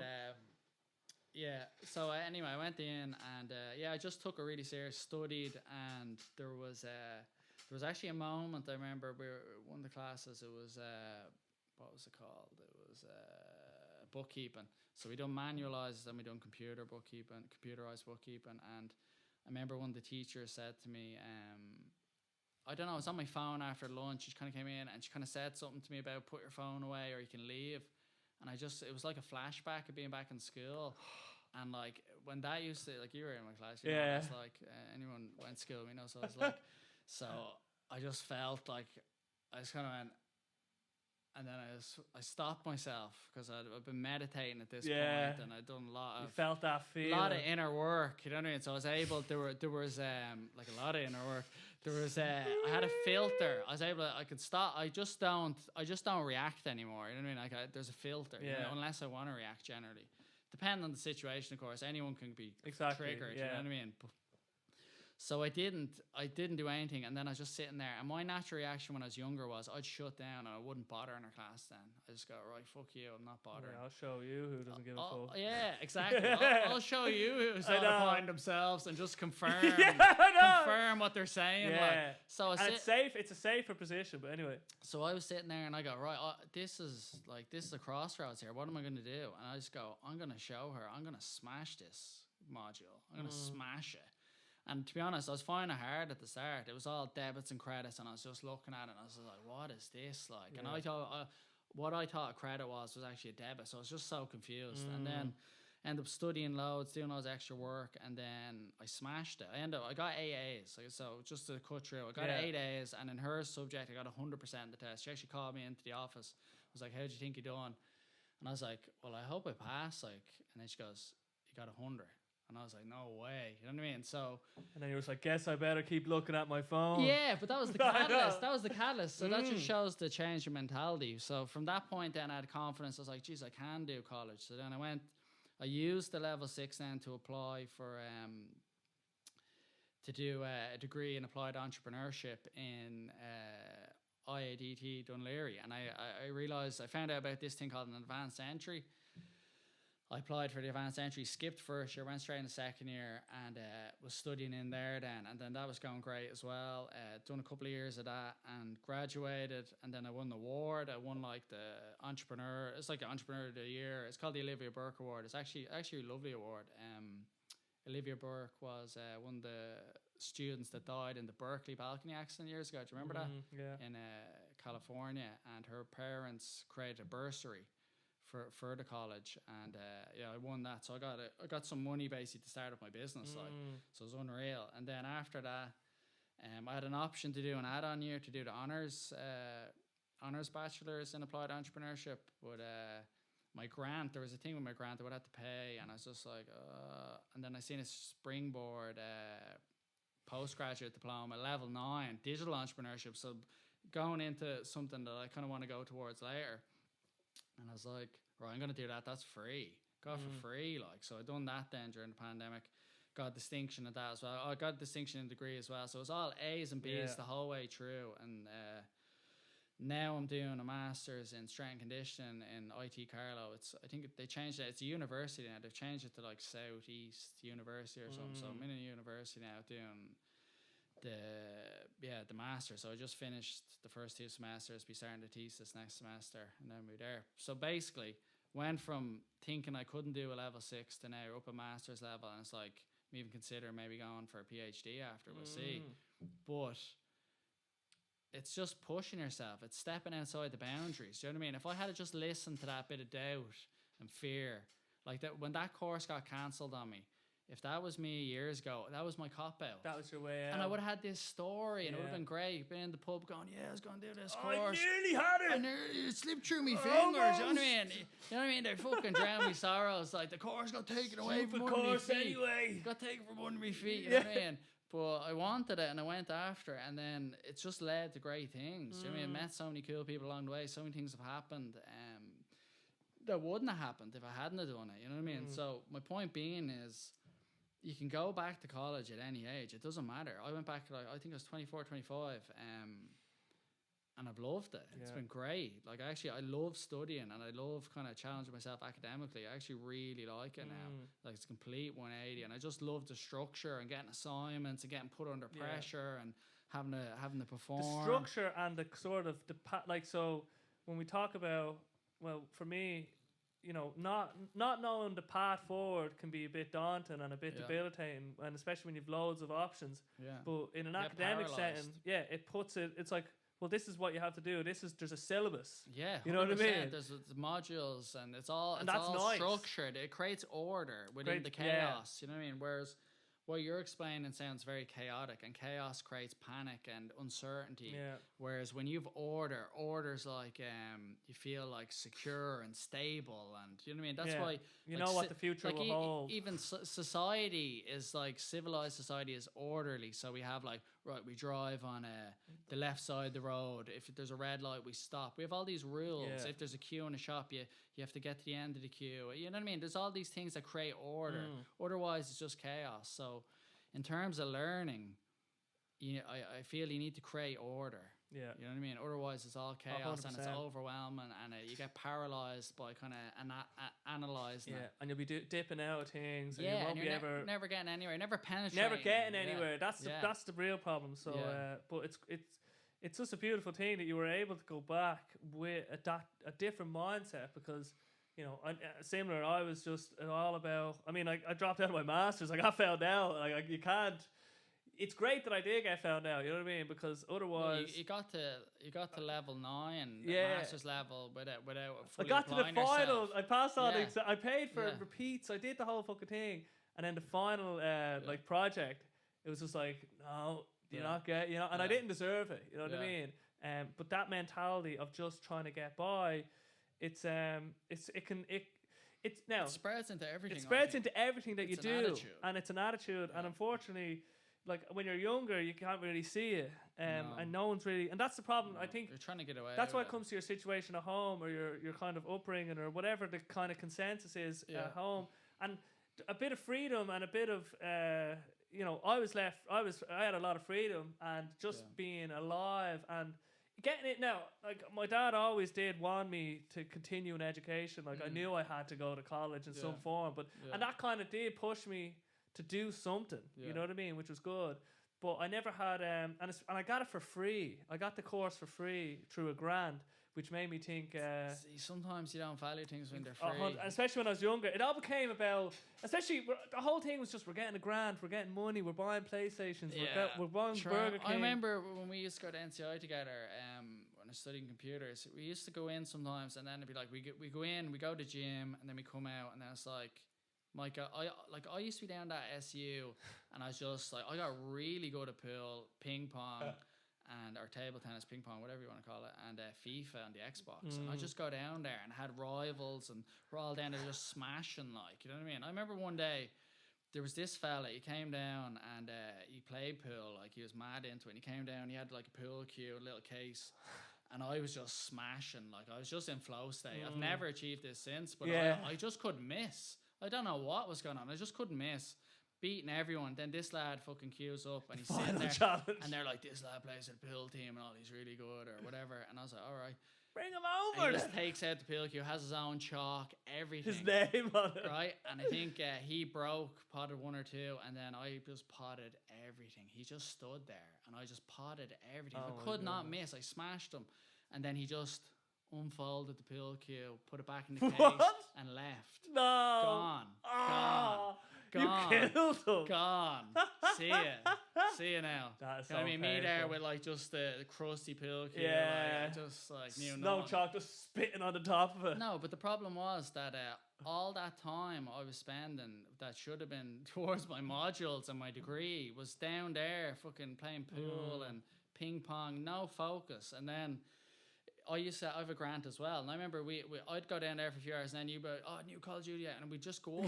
We just go up to HMV, buy it, and then straight home, headset, playing. We should be in college, and it's like, what are we at? Like, you know what I mean? Like, how's this serving anything? And like computer games, man, like Jesus, the amount of, like Call of Duty 4, like I loved that game.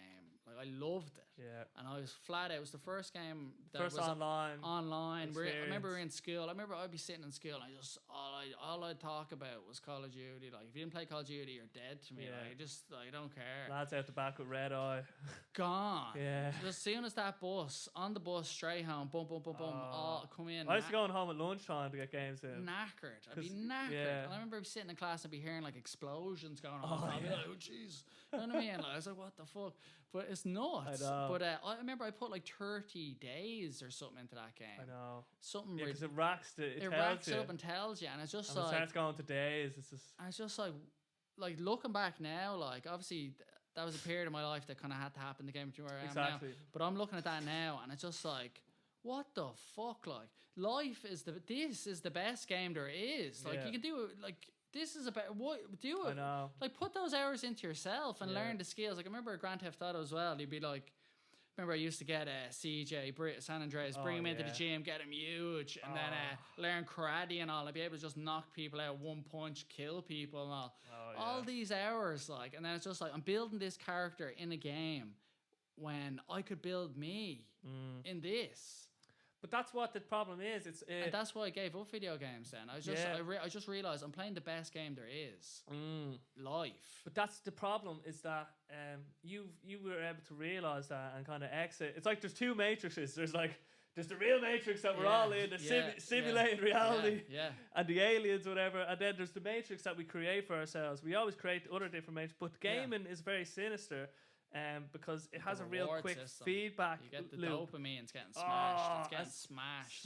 And why else? Why would you waste your time on anything else? You kill someone, you get 10 points. You get a new gun. It's unreal. Camouflage. It's unreal. And the graphics. And then easy. you're playing with your friends, so you're like, oh no. And it's just there. I'm hanging out with my friends. Just plug in That's your part thing. of the scam. Yeah, and they're bringing it all indoors. It's all in your house, and it's basically kind of taking your time, your precious time, but you don't realize it's precious, and you don't realize like it's hard. I was talking to a woman. It's escapism as well. It's such escapism. It's a huge escapism. That you're just escaping your life. It's the escape of all escapes, and like a part of me, and it's unreal. It's unreal. No, like listen, I love it. I love it, but I haven't played it in years. I had to knock it on the head.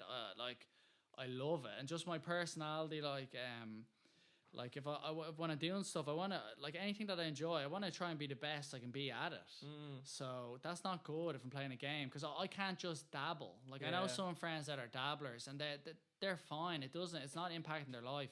Like they can throw on Call of Duty and play for half an hour and knock it off. I can't do that. If I'm going on, I'm going to be at that all night. I'm going to be on. I'm going to get that kill and that ratio. And I need to be sharp. My shooting has to be sharp. I need to be at my best. You know what I mean? You need the best guns. I need everything. You know what I mean? And I want to unlock all the stuff, and that's just the way it is. Yeah, you know what I mean? I want the prestige. I want all of it. So it's just like I can't do it. Yeah. You know what I mean? It's like a drug to me, and I realised that. And as well, when I used to play FIFA, it used to get me very angry. FIFA, not Call of Duty, FIFA. Used to get really angry. Like my internet connection used to go. I'd be trying to get up to there'd be these leagues, and you win the league, and you go up, and you try to get to the top league. And I remember I was in Division 2 for like 2 seasons, and my internet just kept cutting out in the last game, and I needed to win. And then it'd cut out, and then I'd be relegated, or I wouldn't get promoted, and I just stuck in. I'd be going mad. It's just ridiculous. Be punching holes in my fucking door, breaking controllers, and then one day, I remember it just ripped my shirt off. I was just like, "What am I doing? Like, what is this? What do I do?" I'm sitting in my room having like a fit over some little soccer game. It doesn't matter, like. Well, football is it's a low resolution simulation of actual football. So all the emotions, all the stuff that you can feel in actual football, your brain is being sort of semi-tricked. Like for you, it's just as real. Yeah. And even I gave up football. Exactly, well. that's what I was going to say. Same thing. It brings out the same things in me, just rage and fury. Yeah. Well, football is a kind of simulated war. Yeah. You know what I mean? Except there's rules to stop you from. Like if you were allowed to punch people in the face, people would be like, "Great, I get to punch you in the face now because I'd love to."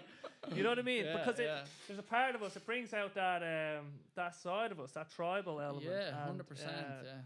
We just want to kill. Kill just means score, hit, like whatever it means at the time. But it's so serious. Yeah, 100%. It's life for that. Like, football is really serious. Like I still like football, but. Remember when I gave it up, I gave up the PlayStation, kind of gave up football. It's all around the same sort of time. And then I just started trying new things, like martial arts and just yoga and meditation. I just opened my eyes to a whole new world. Do you know what I mean? And football just didn't fit you anymore. And give you your energy. It didn't serve me anymore. It did when I was younger. I loved it. But it got to a point that I wasn't enjoying it. And I think this happens to a lot of people. And it goes back to what you said at the start of the podcast. Becomes their identity. I play football. Yeah. I'm a footballer. Or like I was pretty good at football. Like, it's like, he's good at football. Yeah, that's like such a thing. Monksey's good at football. So then it's like that's part of who you are. Then, and you're like, he's good at football. Ego and all, and you're like, enjoy that. And so letting go of that is really hard. If you're good at something, and it's hard to let go of it. But then if you're good at it, but you don't enjoy it, it's like it doesn't fucking matter if you're good at it. Yeah, you know what I mean. So it got to the point. Then I think I played a couple of seasons that I wasn't enjoying it, and I wasn't really one of the seasons I didn't really play well. And then I remember eventually I got talked into coming back. I was up at Skerries, and I actually took it serious. I was trying hard. Got back in the team, and I remember I got man of the match 2 matches in a row, and I felt empty coming off the pitch. I just felt empty because I thought I wasn't enjoying it because the season before that didn't go that well. The whole team, it didn't really go well. But I thought it was that, and then it was like, no, I actually just don't enjoy this anymore. So that was difficult to let go of. That was something I was doing since I was like. What do you think you didn't enjoy about it? Can you pinpoint it? Just the whole thing. Just the whole thing. The whole thing. The team element, the politics with it. It used to just bring out aspects of myself that I don't like, that I don't want, that I feel people don't need to see. Yeah. You know what I mean? It's turning up the stuff you didn't want. The anger and aggression and all like the perceived kind of negative elements. You know what I mean? For you at that time. For me, yeah, 100%. I've always had problems with anger and like fury is what I normally call it. Just furious beyond that. It's just furious. Just this should have called you the finger off fury. Yeah. Yeah. But it brought that out, you know what I mean? And I used to love Roy Keane, so I love big tackles and just that element of it. I love getting that. Stuck yeah, we getting sent off and all, just just, you know what I mean? That's how you do it. Getting stuck in, like, I love that. Still do, but it's just not good for me. It's just not good for me. Like, I'd be going train and getting wound up a train and we'd lose a match the weekend, and especially like sport Man United. If Man United lose, my weekend's over. It's like nothing to do with me. Man United have nothing to do with me. You know what I mean? Sorry. I don't know if I have to tell anyone that. They've nothing to do with me. Like, you know what I mean? So like what used to happen was I'd fucking be pissed off about train, and something happened train, be arguing with people as well, and the way I'd speak to people, I just bring out the worst of me. You know what I mean? I just getting roused with everyone and like. Yeah, football support is a very interesting one because it causes people just to fight people that support another team, like which is so it's so crazy. Yeah, it's weird, but even when you're playing football on the pitch, you're playing with your friends and people you get on with, and you just be going at each other. Like some of my good friends we playing with, and we be fucking roaring at each other. And it's like, but then after the match is over, and you just leave that on the pitch. Like it's a weird thing. And then I didn't like as well the kind of the drinking culture around football. It's like you go to the pub after, and I don't play. Don't get me wrong, I done a lot of that. Got stuck into that as well. Yeah. But same thing, you go into the alcohol, that brings out just like some of the worst elements. Like, so I knocked the alcohol as well. I don't drink. I haven't drank in like nearly 3 years, I think. So I don't drink anymore either. So I knocked the football, fucking computer games and alcohol. They were the three things I kind of identified that were like fueling the worst elements. Bermuda Triangle of hell. Yeah, see it. Like park them, and then you bring in martial arts, which brings in self-discipline, control, yoga, meditation, sea swimming, like all these new things, like psychedelics, all these new things, and just open a whole new world. You know what I mean? I rarely ever get angry. And even if I do, it's very tame. It's not like when I was young. Like when I was younger, I couldn't control it. It was like this. It'll come out. Just this surge of energy that would take over me. And it was like I got possessed, and I couldn't control it. And it just, God knows what's going to happen. Anything could happen. You know what I mean? And just found eliminating those things that kind of tap into that really helped. And then even watching. Like being attached to Man United, like if Man United lost, I'd be devastated. You know what I mean? I knew all the players. Yeah, having your emotions tied up in that is just. Yeah, my existence is attached to that team, and I'll say it again. I've nothing to do with Man United. I've no affiliation. Nothing to do with them. You know? You're never going to decide anything for them. Yeah, nothing. I've no impact. Impact. Yet they are impacting me. So it's just this one-way relationship. And but saying that.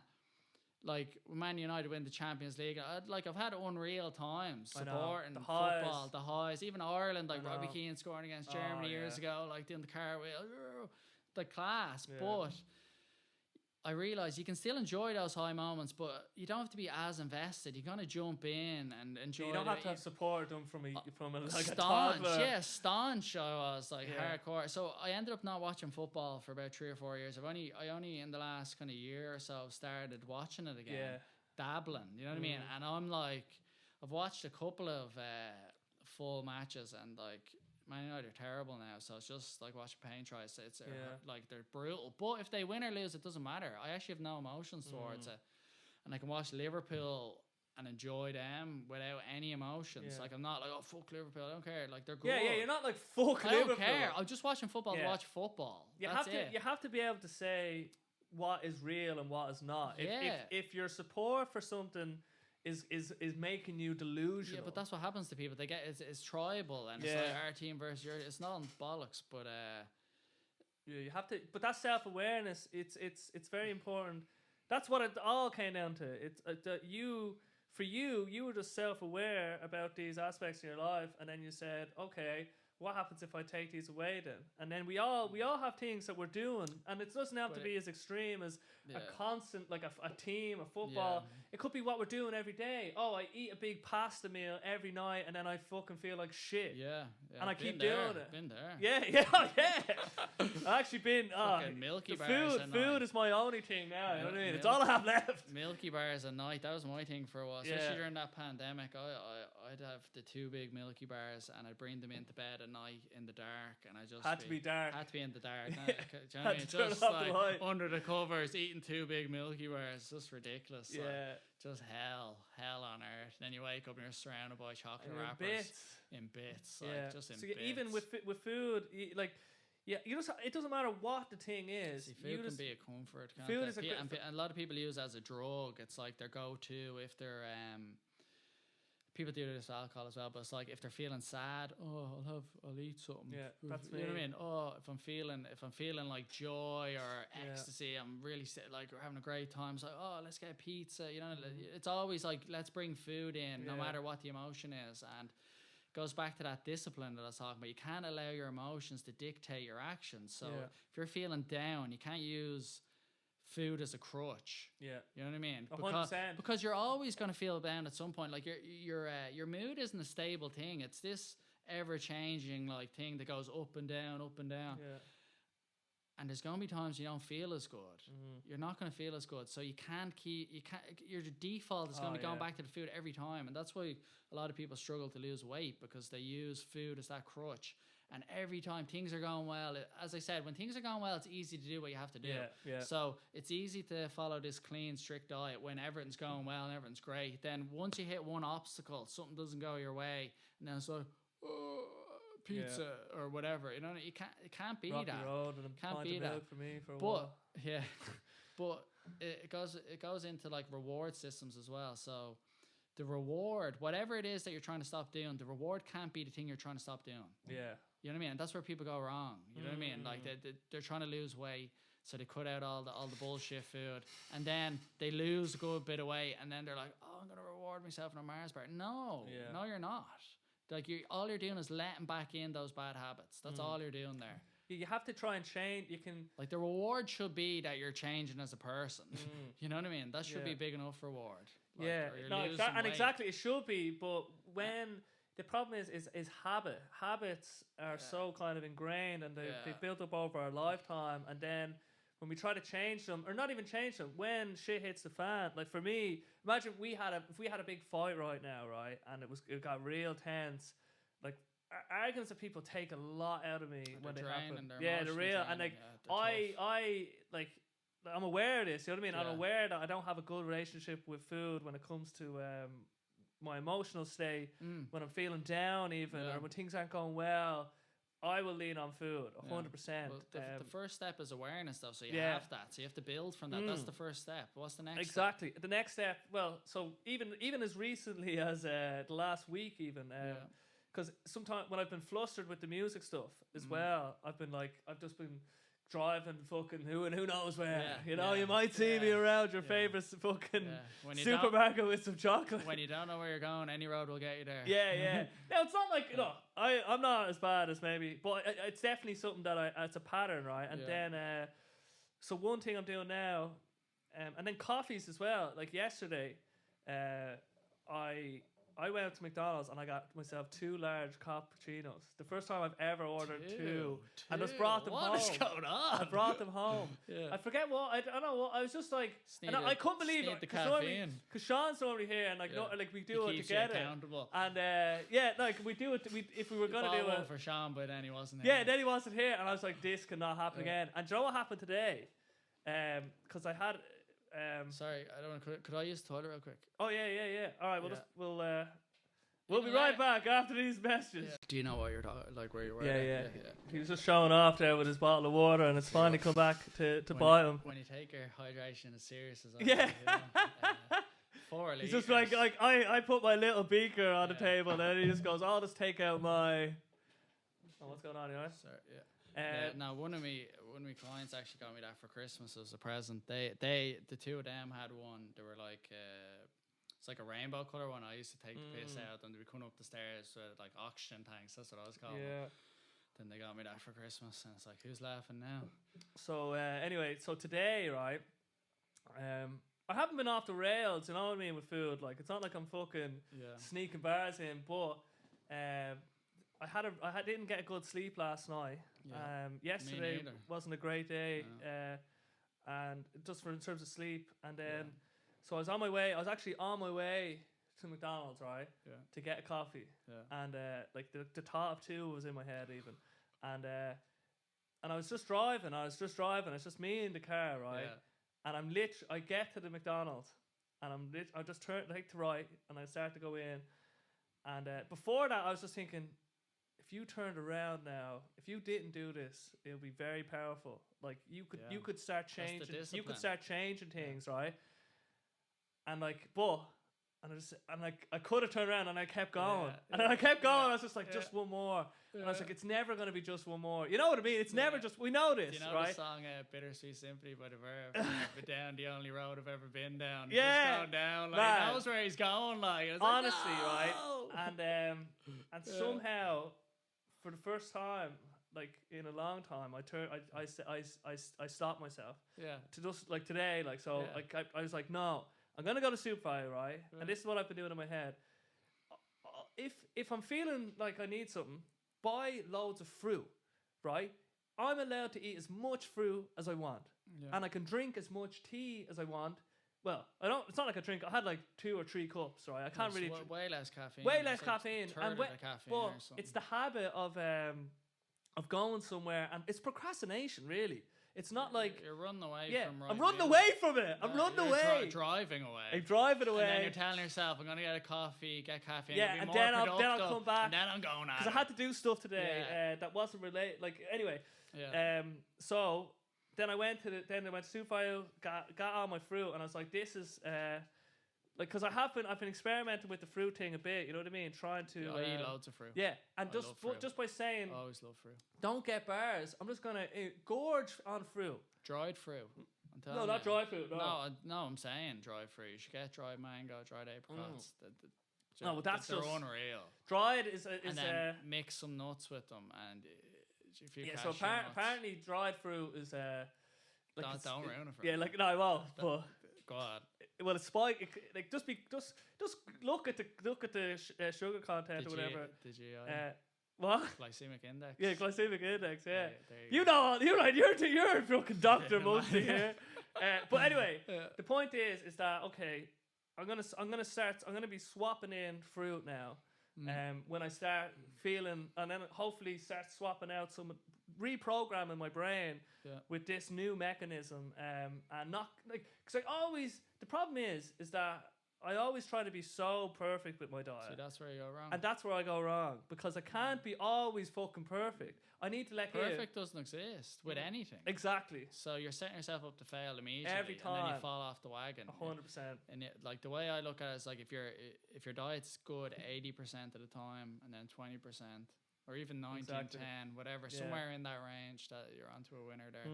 You can't completely deprive yourself either. Oh no, 100%. But because I know people, and I've been like this before as well, but especially some people I know in the fitness industry, it'd be like they develop like an eating disorder. They're eating so clean that it's now become a disorder, and they're obsessed, and their whole life is Tupperware boxes, and they're going around, and they're not even a bodybuilder, and it's just like, you have an illness. You know what I mean? Like, it's not right. You have an issue with food. It's not right. You have a proper issue here, so you have to watch out for that as well. And it becomes like, I think as well with food, it can become like a thing about control. You have control over your food, and then you get too controlled then, and then you're in a trap. You know what I mean? And then you're really rigid and limited. Now you're in a prison. You know what I mean? You don't control anymore. You're actually trapped in your own prison. 100%. You know what I mean? That can happen too. So you need to. The key. This is what happens with anything. When you fall off the wagon doing anything, the true skill is realizing you fall off the wagon and get straight back on. Yeah. So let's say with food, if you right, what would you normally like? Give me a Rocky Road. Let's say I got Rocky Road and a nice pint, like a litre of milk or something. Yeah. Now what I've been doing, the new that was an old one. The new one was give me was sweet popcorn. yeah. Sometimes sweet, sometimes not. If sweet, preferably. Not into that. And a little whisper. They have these little whisper bites.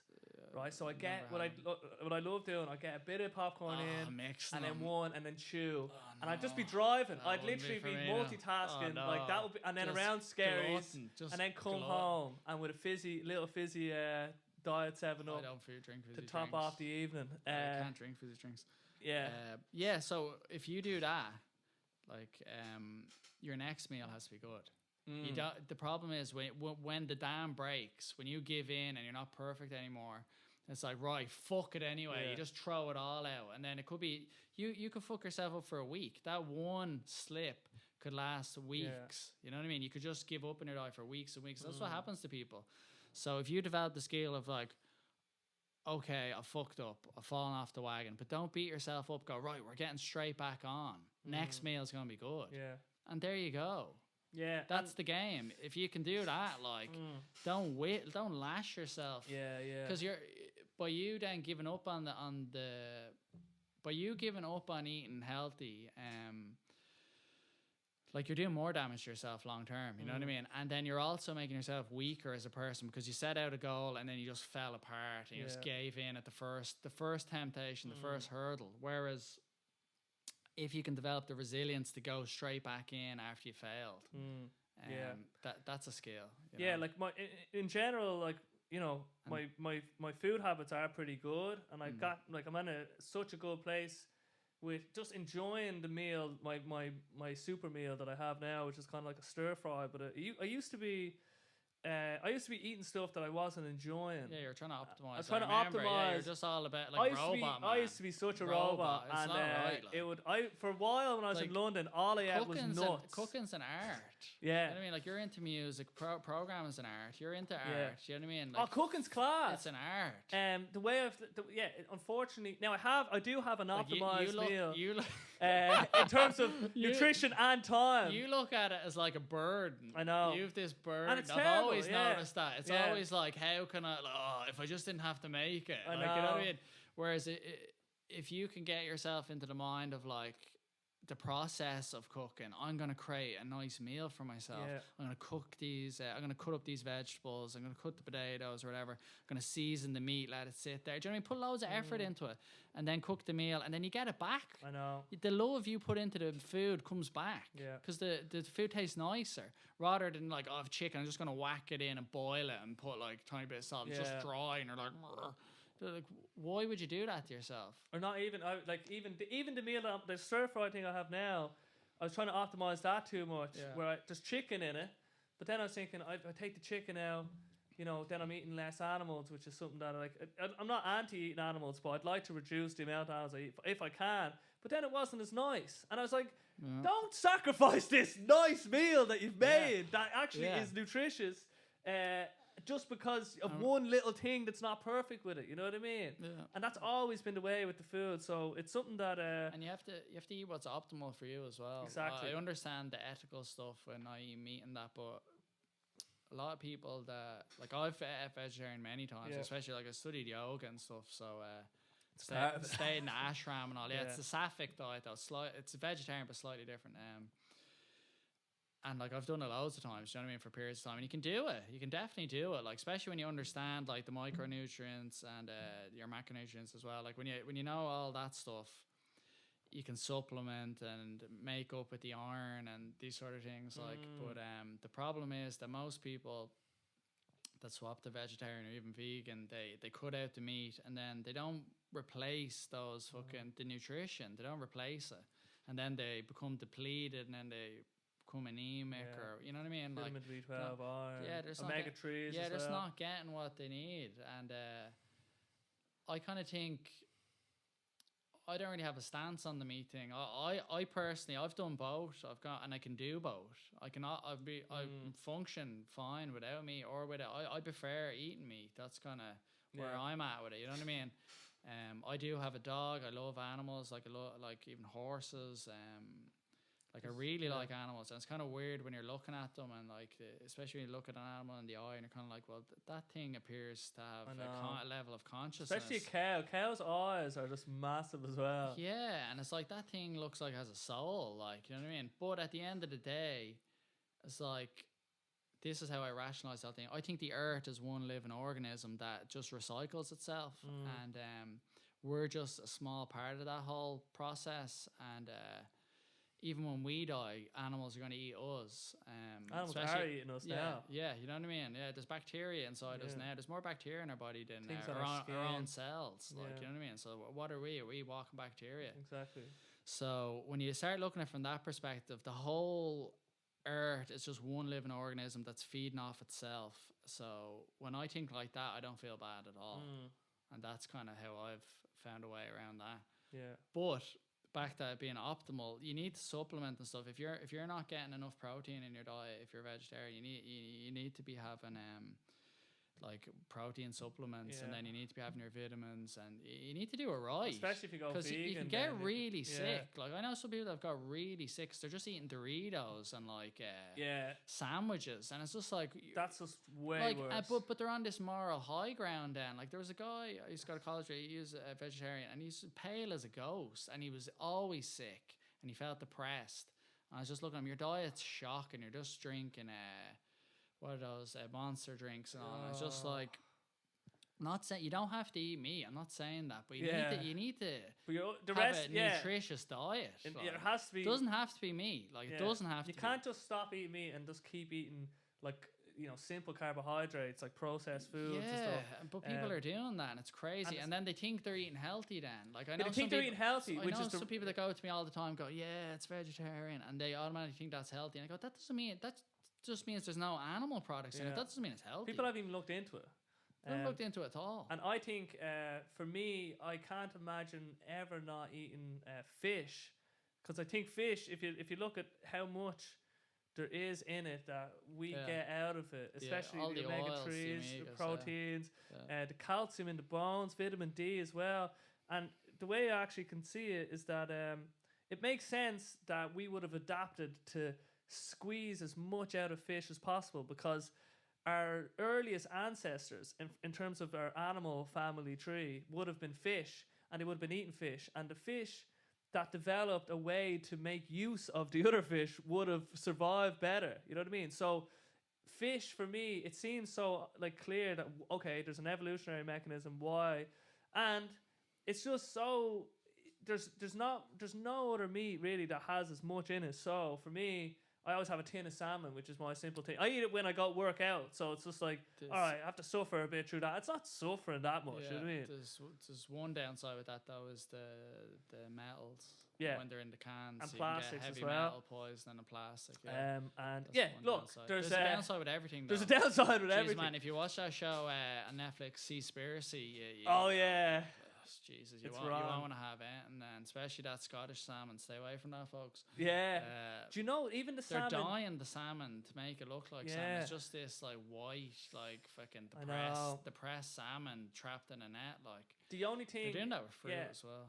The nutritional content that they put on food packaging at least has to be verified at some sort of regular interval. So that's I know it's not. It's like okay.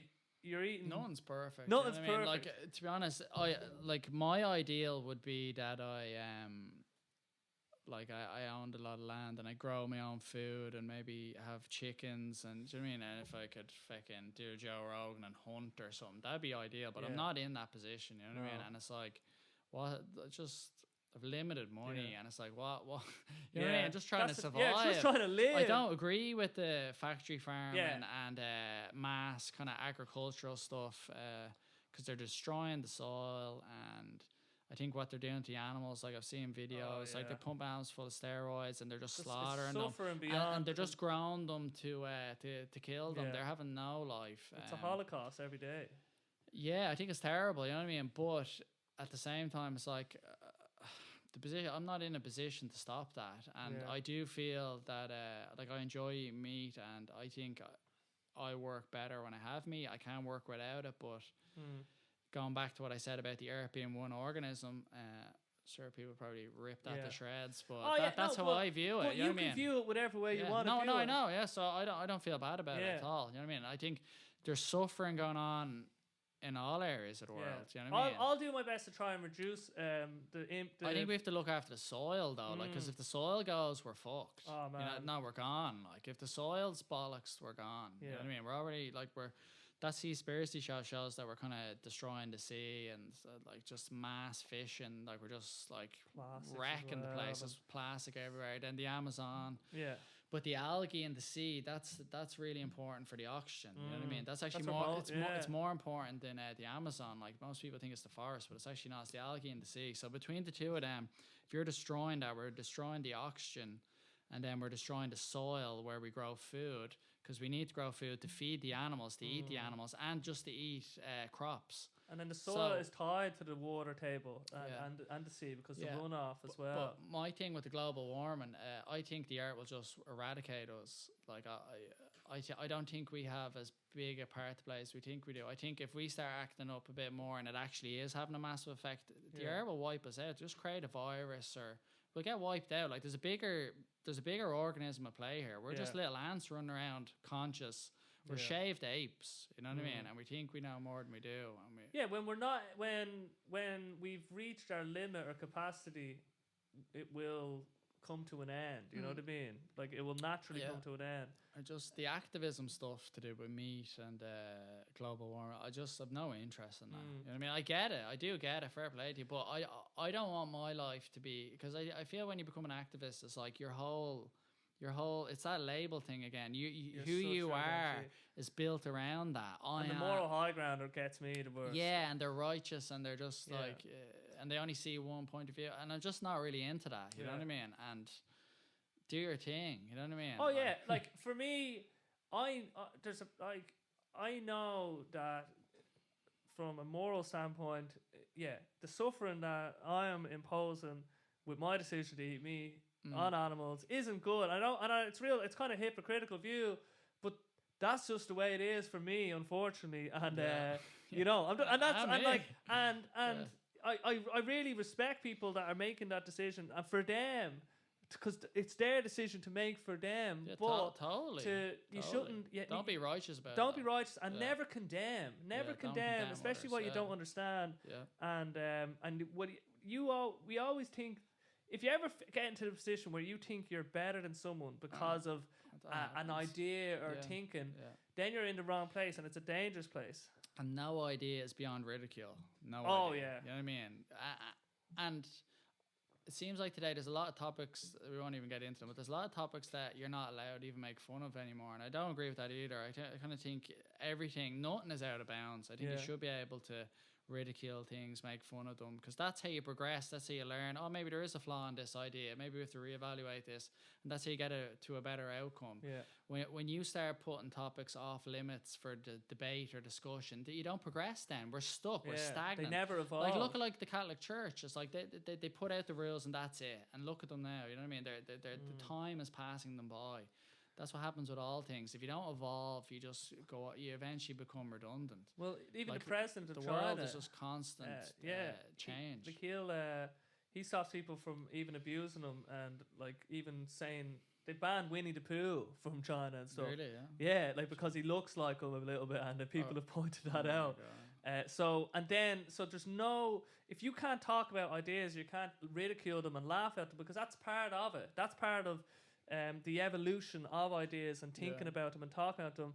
Then you're in a very dangerous place, because if you can't, it's a tyranny then. Yeah, it's exactly. You might as well be a tyranny, but you think you have to be careful because you feel that you're doing it for moral reasons, and that you are doing it for the betterment of mankind. That's what communist people call it as well. To hell's paved in good intentions. Exactly. But they say if you can't if the jester can't make fun of the king, he becomes a tyrant. You know what I mean? And then no one laughs anymore. Yeah, you know what I mean? Because they killed the jester. If they killed the gesture. I'm getting out of here. But that's kind of what's happening with comedy now at the moment with these stand-up comedians. They're cracking jokes and they're like nearly not allowed. Like the thing with Chris Rock getting smacked and Dave Chappelle got tackled down on stage. It's just like they're comedians. They're making jokes. It's a joke. But what happens? Yeah, what happens? Yeah, you know what I mean. It's a joke. Like, you don't understand. It's an art form. People. They're making fun of something. It's a joke. It's not real. Like, it's a joke. I've had this problem when I was in London, and I first discovered Jordan Peterson, and I was getting into him, and I was just like, this lad is my new favorite. He's my new messiah. Which was I gave him too much of a thing. I became a Jordan Peterson fundamentalist, right? But an activist. But when I was taught, exactly. Defend his honor. I'll defend his honor down to the You're ground. part of a cult. I was. And I now think he has useful things to say. Take what's useful. You know what I mean? 100%. But anyway, I was having this discussion with this lad, and everything he was saying, he had this caricature of Jordan Peterson that wasn't real. He never looked into him, and I was like, oh no, he doesn't actually think that. And happens with Joe Rogan. So that's what happens with comedians as well. People aren't looking into it. We've already made up our mind, and we've decided. I don't think there's lots of people that I might disagree with or whatever, but I'd always try to give them like the credit where credit's due, benefit of the doubt, try to go like, and then sometimes I'm obviously biased. Sometimes in the heat of battle, especially in the heat of battle, you can be like, the chimp comes out. Exactly, you know the chimp comes ego out. Ego and pride. You don't want to bow down. You know what I mean? Or you were proven wrong, and you're like, oh. But that goes back to like a fundamental thing and not trying to be right. You're trying to get to the truth. So don't marry your ideas. You know what I mean? And like I can struggle with that. Turn on that light. I can. Just kind of checked it when it's so dark. The sun is setting on this. We're back. Another 9 hours to lights go. on, baby. Jesus Christ, what was I saying there? Don't marry your ideas because like your ideas could be wrong. You know what I mean? And it goes back to identifying with ideas. Well, some people identify with their ideas and think they are their ideas. You're not your ideas. If you really investigate, like if you start doing meditation or yoga, if you start sitting with yourself, you'll start realizing that like. Your ideas, where are they even coming from? They just flowed in. Like honestly, if you sit down for like 5 or 10 minutes in silence and don't move, all these ideas will just flood in and they'll come and go. You latch onto some of them, you let go of some, they just come, and it's like, where are they even coming from? So don't attach them and think they're you. They're not you. You know what I mean? They're just things that come and go, and then some of them stick and you act on them. Then you know what I mean? But that's it. Yeah. So. They just carry some. You allow them though as well. You give them emotional weight. Yes. And then you let them in and give them meaning, and you think they really matter. Yeah. So you in the random flux of ever changing thoughts and patterns. Yeah. You are consciously deciding, oh, that one hit me in a real energetic way, and then when you feel that energy, then you're going with that one. You know what I mean? That's kind of how they grab you. Yeah. But what you're saying is very important. Is that we're like. The victim is the wrong word, but even sound, as I'm speaking now, you can't stop yourself from hearing me, and you can't stop yourself from understanding what I'm saying. You couldn't if you wanted to. You know what I mean? You can't stop from seeing. So, as vehicles of consciousness in this form, we are just susceptible, or it's just part of it's just an ever-changing flow, and we can't get too attached. You know what I mean? Exactly. So like fundamentalists and stuff, they just get, what happens is the idea consumes them, and they get possessed by the idea, and then they believe in the idea so much that they're willing to kill for it. Oh yeah. And I kind of think when you get to that line, your idea is like null and void. Then you're willing to kill someone, like, you know what I mean? So, but then like you see in America, like the soldiers, they'd be like fighting for freedom and all this sort of thing. And that's a great idea, but like when you really peel it all back, like it's kind of crazy, I think. But you know what I mean? If you that kind of leads into the fight against good versus evil. You know what I mean? It's just like where do you draw the line then? Yeah, and good versus evil is a simple way of saying it, but that is like that's a concept. It's not even real. Yeah. There is no moral of anything. Things are just happening, and we're projecting a good or evil onto it. Like what's good for you I might deem bad. Exactly. And vice versa. You know what I mean? Like but what like good and evil is a good way of of kind of capturing the problem in a bottle, because binary. Yeah, it's a binary. It's a good way, like the yin and yang. You know what I mean? Yeah. So. But that's actually oneness. So There is no binary. Anyway. Yeah. We get into that. Go get into that. We'll give a lecture on if we that have time.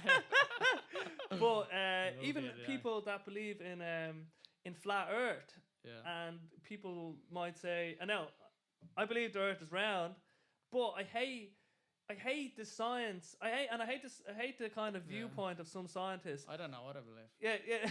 You know what I mean? Like the argument of just of science, and it's always right, and don't be so stupid, don't be so ridiculous with this. That's religious. It's 100%. So many people that are into science. I'm into science. I'm studying science. But I'm very aware of the limitations of science, especially like I've been reading like so much literature in the last 9 months in regards to like sports science and strength conditioning and human performance, all that sort of stuff, you know what I mean? And physiology. And there's a limitation to it. We don't know everything at all. You know what I mean? And just because it hasn't been proven in a study yet doesn't mean it's not real. You know what I mean? Like just because it can't be marked down in like a tangible form does not mean it doesn't exist. You know what I mean? It just means that it may not exist, but we also mightn't have the instruments to measure it yet. Do you know what I mean? Or the methodology. Yeah, or the methodology. Do you know what I mean? So like science is basically just being able to repeat things. It's the scientific method. Like you measure something, repeat it. That's essentially it. You know what I mean? There's a bit more to it, but that's it in a nutshell. And that's one method of viewing reality. There's a lot of what I've experienced, and I've talked to so many people over the years about this, is that there's a lot of intangibles in life that we can't explain. Like stuff like, I'm sure people have felt someone look at them. Like in school or something, you're sitting there and you can feel someone's looking at the back of your head, and you turn back and someone's looking at you. It's like, what the hell is that? Explain Sometimes that. you just turn and there is someone looking at you. Yeah, you can feel it or something. And or you're thinking of someone and they ring you or they text you. Like, what's that? You know what I mean? People are like, coincidence. But like, if it continuously happens to people and people are having shared experience, is it a coincidence? Do you know what I mean? Or you go into... let's say you go into a pub, or let's say you go to Anfield or something, like Liverpool's football stadium. There's an atmosphere in there. Like there's like the chair, the whole thing holds an energy when you go in, or you go to a graveyard, you feel a bit morbid, or do you know what I mean? Areas hold, and I think they do, and they hold some kind of energy. And another example is like you know, in a house, if someone gets brutally murdered in a house, no one wants to live in that house anymore. You know what I mean? The price plummets and they can't sell it, like, you know what I mean? Or they have to sell it at a loss or something. Why is that? No one wants to be in the house. Why? Because something horrific happened in there, and it's like it's in the walls or something. I mean, what is that? You could never. That's an intangible. Science can't. See, we're afraid. See, science and the sort of scientific revolution. It's everything. It's material science. That's what it is. It's just material science. And I used to be like a staunch atheist, material scientist. If you couldn't prove it, didn't want to hear it. You know what I mean? And I'd be like, when we die, we go back in the earth. That's it. And I believed that for years. But then I had some psychedelic and fucking spiritual experiences, shamanic experience, whatever you want to call them, and that flipped it on its head for me. And then I was like, well, I don't know now. It's like this is whoa, what I thought reality was isn't at all. And who am I to say this? Who am I to put a limitation on what's possible? I honestly kind of think anything's possible at this point. Like anything is possible. Like if you think of like what we're doing now with the laptop or phones and all, like we're recording this, and then maybe some people are going to listen to this. Like someone listening to this right now is probably driving their car going to work. Someone's sitting in their sitting room listening to it right now.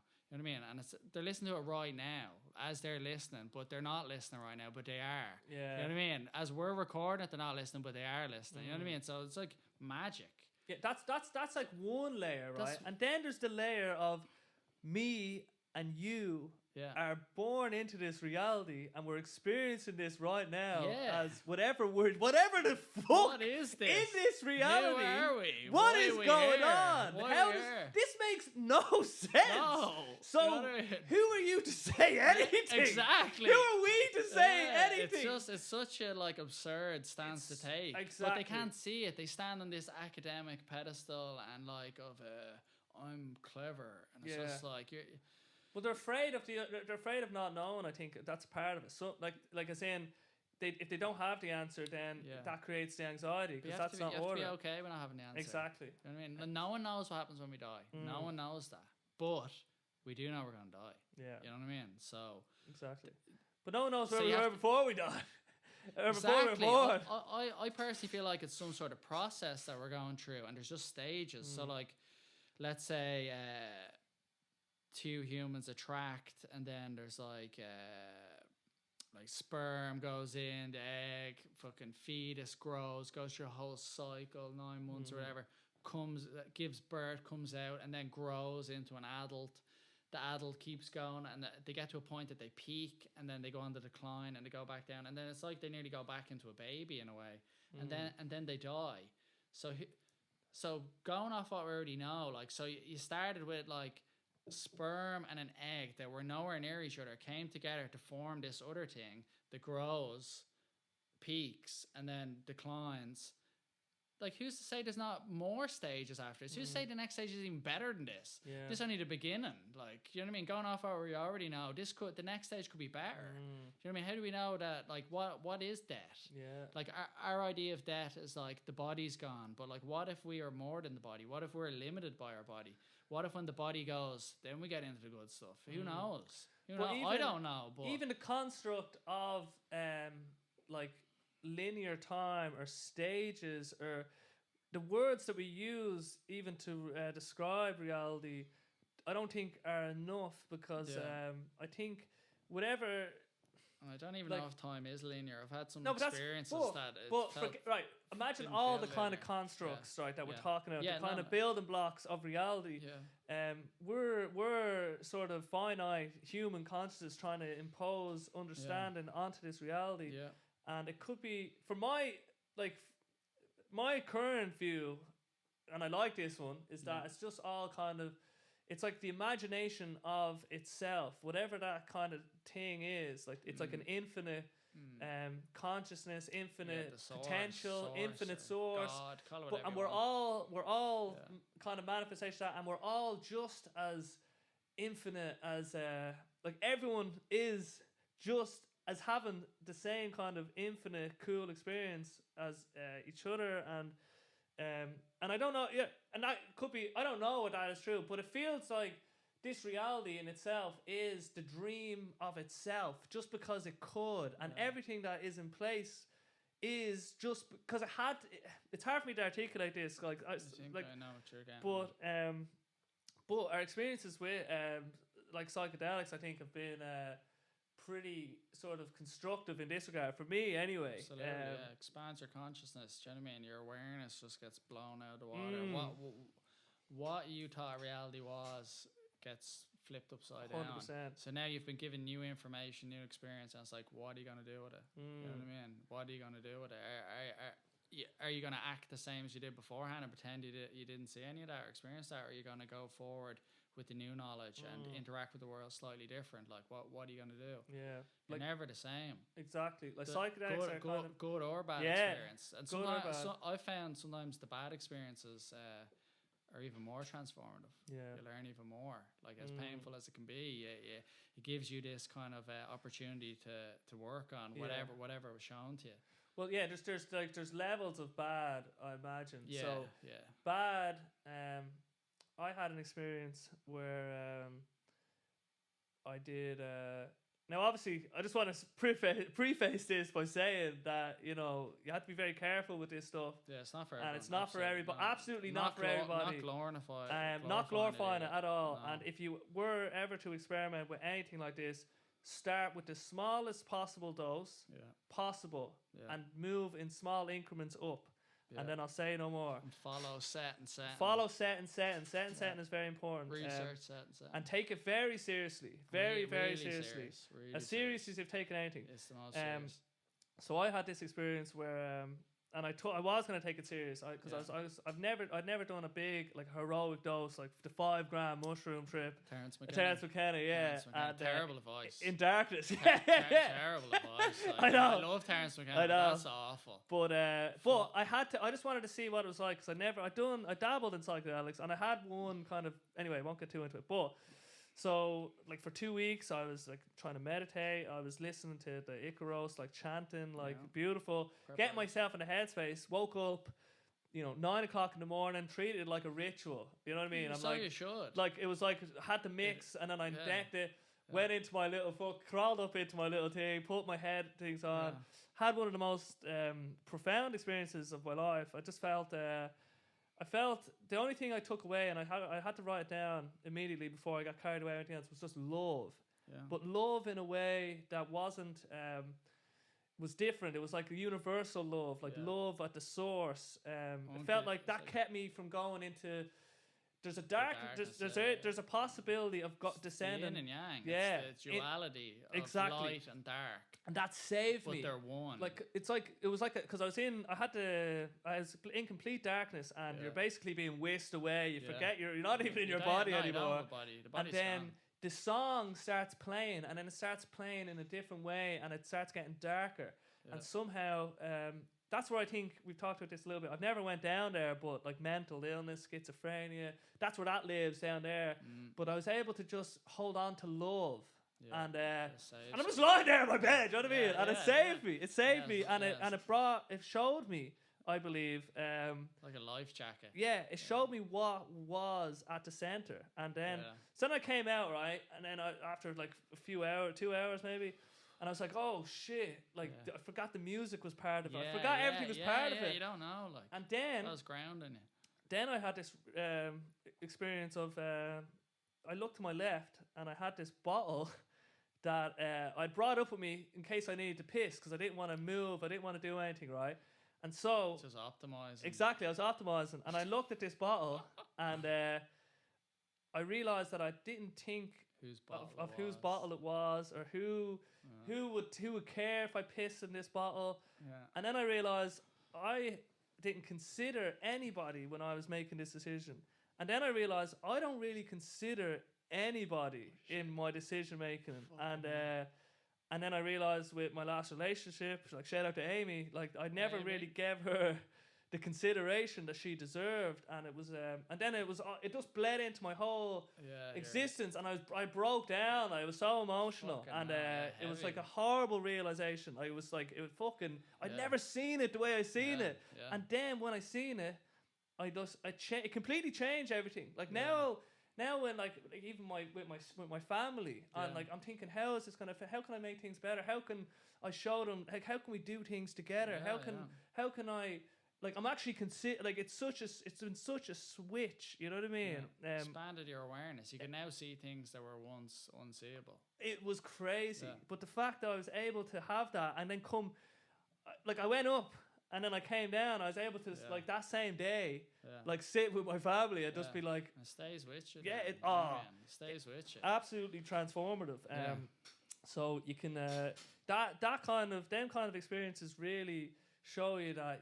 You don't know everything. You definitely don't know everything. Not at all. You haven't a clue, really. No one has a breeze, especially with the mind and consciousness.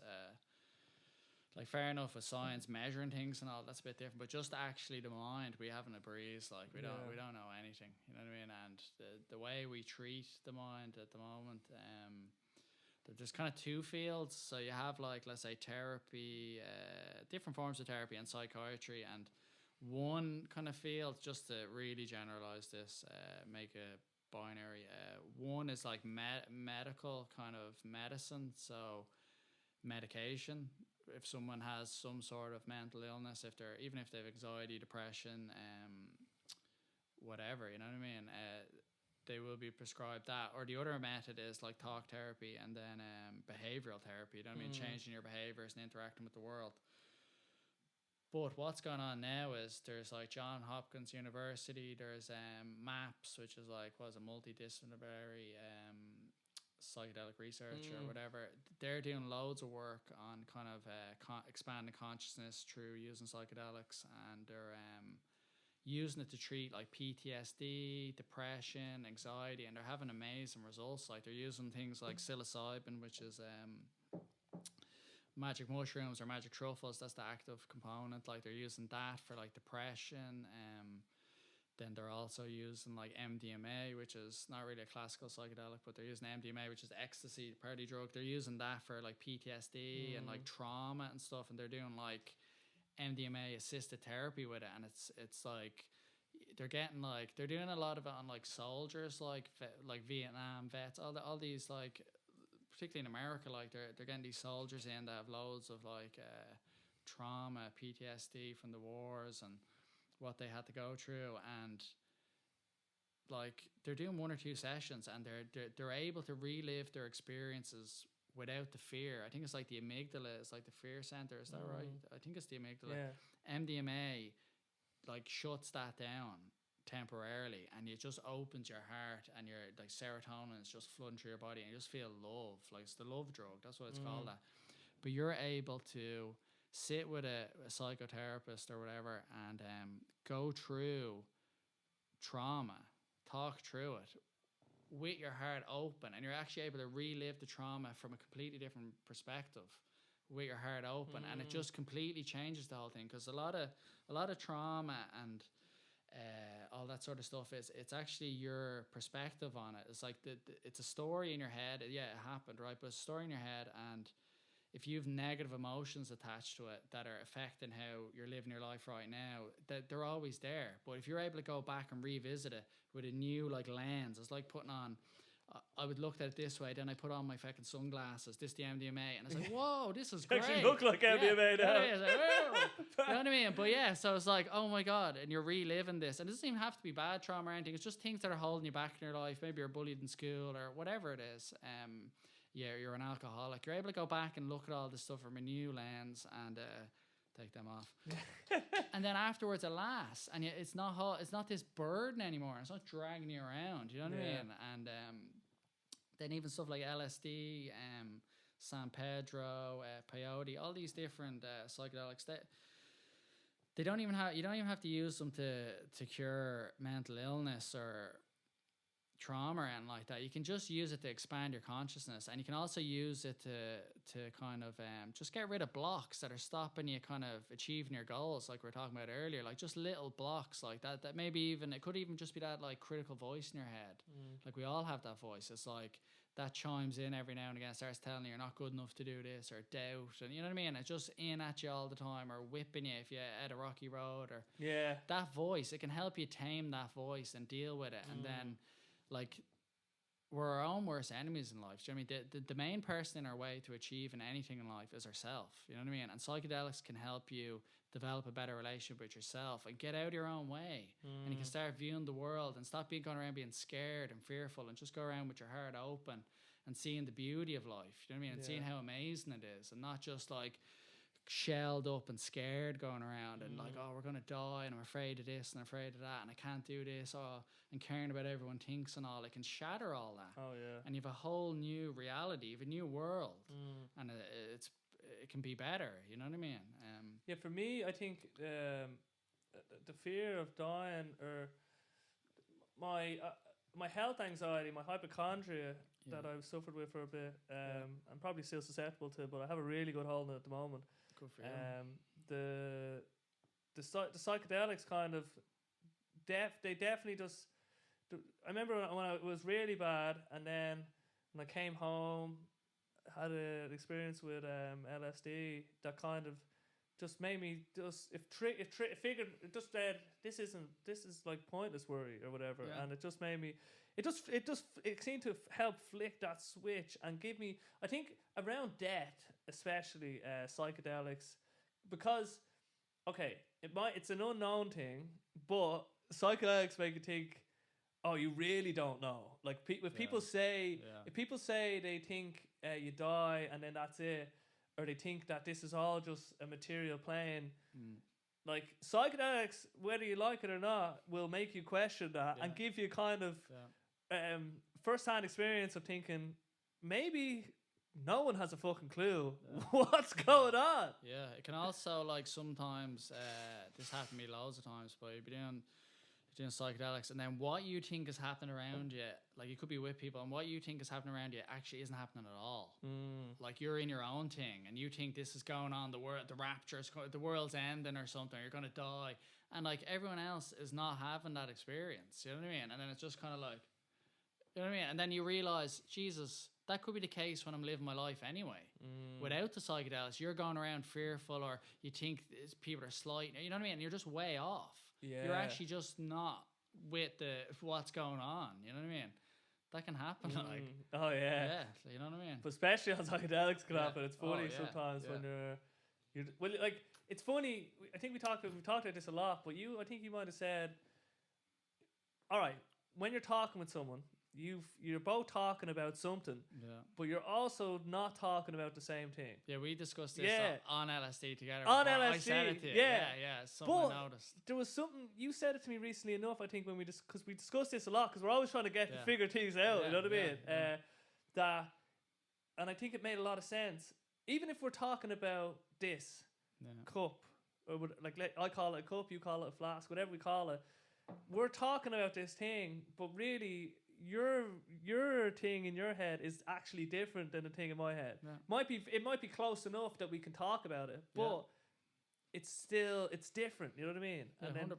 Psychedelics kind of turn that up a bit sometimes. That and you're way off. Like, do you know what I mean? Like I've been in conversation with people and we're actually talking about two different things, and then eventually you cop it and you're like, we're in a different world here. But I think that's the case all the time when you're talking about these. They're never quite talking about the same thing. It's like I think in Zen Buddhism they talk about like stuff like, let's say, the moon. Like when you're pointing at the moon, like that's not the moon. That's just you pointing at it. It's not actually the thing. So even saying this, like we're kind of referencing this, but it's not actually it. We give it a name, but it's not the name.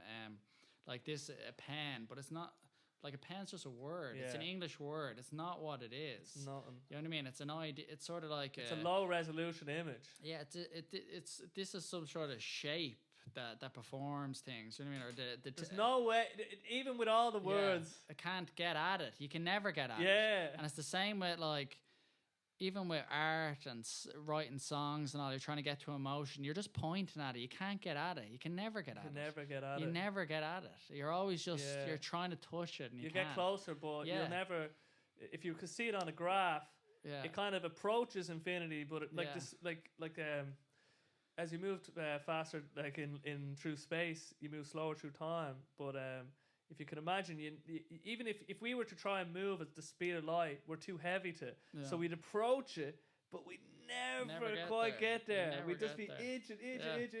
And it's just I kind of feel like that's what life's like. You never get there. Yeah. It doesn't matter what it is. Whatever you're pursuing, you never actually get there. Because even when you get there, it wasn't what you thought it was. Or, you know what I mean? You're never there. You know what I mean? Yeah, I think the key is to try and just choose to be happy now, in a way. You know what I mean? And even sometimes even content. My yoga teacher, he taught me. He was saying like, what is happiness? Like, so I'll ask you, what define happiness? I would say a sort of a sense of ease and sort of acceptance of now, with a sense of the future is gonna be fine as well. Potentially, that would be if I could try get at it. Not bad. Yeah. So what he would say is, or what he did say, was like happiness is when all your expectations have been met in that moment, and then when the moment passes. Yeah. So happiness, like people like go, what do you want from life, or what's your goal? I want to be happy, and it's like, well, happy is just a temporary feeling that comes and goes like the wind. You know what I mean? So that you can't aim at that because it's not a stable force. It's just this flux. So you can't aim to be happy. Yeah, you want as many happy moments as possible, but that shouldn't be the aim. You should be aiming more at being content with being in your own skin and trying to be inner peace, trying to be at peace with yourself. Don't be lashing yourself. Don't be a friend to yourself. Do you know what I mean? But don't become deluded either. You're trying to find that balance. Do you know what I mean? Yeah, contentment is the word, Yeah. because contentment carries across the whole spectrum of emotion. You know what I mean? Because you Yeah. can be content and sad as well. Yeah, You know yeah, what I mean? yeah, And happy. yeah. Like, or you can at least be content in the feeling that this isn't everything that I am or something. You know what I mean? Now, there Yeah. will be moments like we'll get whisked Yeah. away, but Yeah. just having that as your anchor point, Yeah. sort of contentment. Yeah. And everything is fine as well, because if you're hearing this, and even if you're not, whoever you are out there in the universe, we're all alive here, and all we get to do is live this life, whatever that means, and there's nothing that we actually have to do. You know what I mean? There's nothing that we have to do anything. Yeah, You don't have to do anything. exactly. You actually don't. And so you can be at ease with yourself, and you can actually you can die happy, no matter, or content, should I say, without worrying, because you should, you were just born and you lived, and that's fundamentally all that was in a way, and whatever happened during that was okay. Yeah. You know what I mean? Yeah. Maybe it wasn't, maybe it was bad, maybe it was horrendous, maybe it was up, maybe it was down, but it was what it was, and there's nothing that, like, it is what it is, it was what it was, and that's just have to accept. Yeah, definitely. I think, I did. There's a balance between being content in this moment right now, but also wanting to realize your potential. Do you know what I mean? Oh yeah. There's two. Well, for me anyway, there's two kind of contradictory ideas there, but that's what yin and yang is. It's two opposing forces that are actually the same thing. So you can be content with your life right now, but still aim for it to make it better. You know what I mean? And I think that's where to be, because I know some people are suffering right now. They're not happy with their lives at all, and but they're not striving to make it better either, and they're just stuck. You know what I mean? So it's trying to get yourself to a point that you are content, but you know that you have more to do. You know what I mean? You could be more. Yeah, content. They feel contradictory. Yeah, and they feel on sort of similar. Because I do think we all, like, anyone you talk to when we're kids and all, everyone has a dream. You know what I mean? So, what do you want to be when you're older, or whatever. We all get asked that, and then as you get older, like, maybe it gets beaten out of your life, and then it's like you've no dream anymore. The dream's dead. You know what I mean? And it's just like a part of the person, I think, dies then when the dream goes. And I think your duty is to try and make your dream come a reality. You know what I mean? Try and manifest it. Try and make it happen. You can have a new dream. Or make a new dream. Yeah, exactly. Like, it doesn't choose your own adventure. Yeah, you know what I mean? And it doesn't have to, just because the first dream didn't happen, it doesn't have to end. And it doesn't have to define you as well. Don't let things define you. And I think what we want, why, and we owe it, I think, especially people in the position that we are, where we have freedom to think, and we don't have to worry about starvation and all this other stuff. I think we owe it to the people that have come before us and who were in terrible positions, and people that are now in terrible positions. A lot of people fought like, especially in Ireland, like, fought for freedom to be here. You know what I mean? Like, they died for this, and then you could be there at home squandering it. Yeah. Like there's people on the other side of the world that maybe would kill to be in the position you're in. You know what I mean? Like your life could always be way worse. You know what I mean? And it's trying to bring a sense of gratitude as well for your life. You know what I mean? It's not all bad. Find the good in your life. Like, not all of it can be bad. You know what I mean? And you can use that. You can use that as you can use whatever resonates and makes you feel good as a gauge of what you should pursue. Like, I love, like, the people that I admire are people that I've learned from, and they've showed me ideas, and the music that's touched me in ways that, you know, I didn't think I could be touched. That's filled me with that just made me feel something different, and something really sort of special. And so, like, I would love to be able to produce inspiration and joy and feeling for other people. And that's what I'm going to pursue. You know what I mean? And it's like the ripple effect. Exactly. You know what I mean? It's a ripple and effect. In whatever form that may be. Yeah. Until I can't do it anymore. But all that matters is, as well, like, let's say the process of you making music, and you're going into that flow state and time is evaporating, that's all that matters. That's actually all that matters. You know what I mean? The outcome isn't as important. Exactly. If the outcome is that you touch some other people and they love your that's music, kind of it. That's like the mountain. That's the journey is the... Yeah, do you know what I mean? The process is what it's all about. It's not about the end point. Like, if I bring this back to jiu-jitsu, like, people want to be a black belt, but it's not about being a black belt. It's about the process of becoming a black belt. Do you know what I mean? The process is the trying. Yeah, and it's what it takes to get there is what matters the most. And true that the version of you right now that's only beginning the journey will die. You have to accept that person won't exist, because you're going to have to transform to get up that mountain. You know what I mean? And then when you get up to the top of the mountain, like, let's say for me, I promoted the black belt last year. You get up to the top of the mountain, and you realize that you're climbing a mountain that has no summit. Yeah. That there is no top. It's an infinite mountain. It's an infinite mountain, and you just keep going, and that's it, and that's life. That's it. There's no you know what I mean? You never reach the top. There is no top. But why would you want to reach the top? Because then what else are you going to do? Yeah, exactly. Like, one of the lads that trains with me actually said the other day, he had like I think he had like a realization or something. He just went, because he was kind of putting pressure on himself to kind of learn, get better quicker and all. And then he just goes, why am I in a rush to learn? He just go, why am I rushing? He goes, I just enjoy where I'm at now. And I was like, exactly. Just like, that's it. crazy. Well done. That's it. Oh, you figured it out. God. You figured it out, man. That's it. Just enjoy the process. That's it. You'll get the black belt. If you keep training, you'll be a black belt. So forget about all that. Yeah, forget about just that. Show up. Just show up. I'm gonna call it there, right? Because I don't know. We've done. Could be 2.5 hours. I don't know. Like, that's fine, well, thanks for having us on. It's been unreal. Yeah. Like, we haven't even got into like most of the stuff. All the shit. But it's just you're just the perfect guest. Like, obviously we're real close as well, so we're able to get into stuff.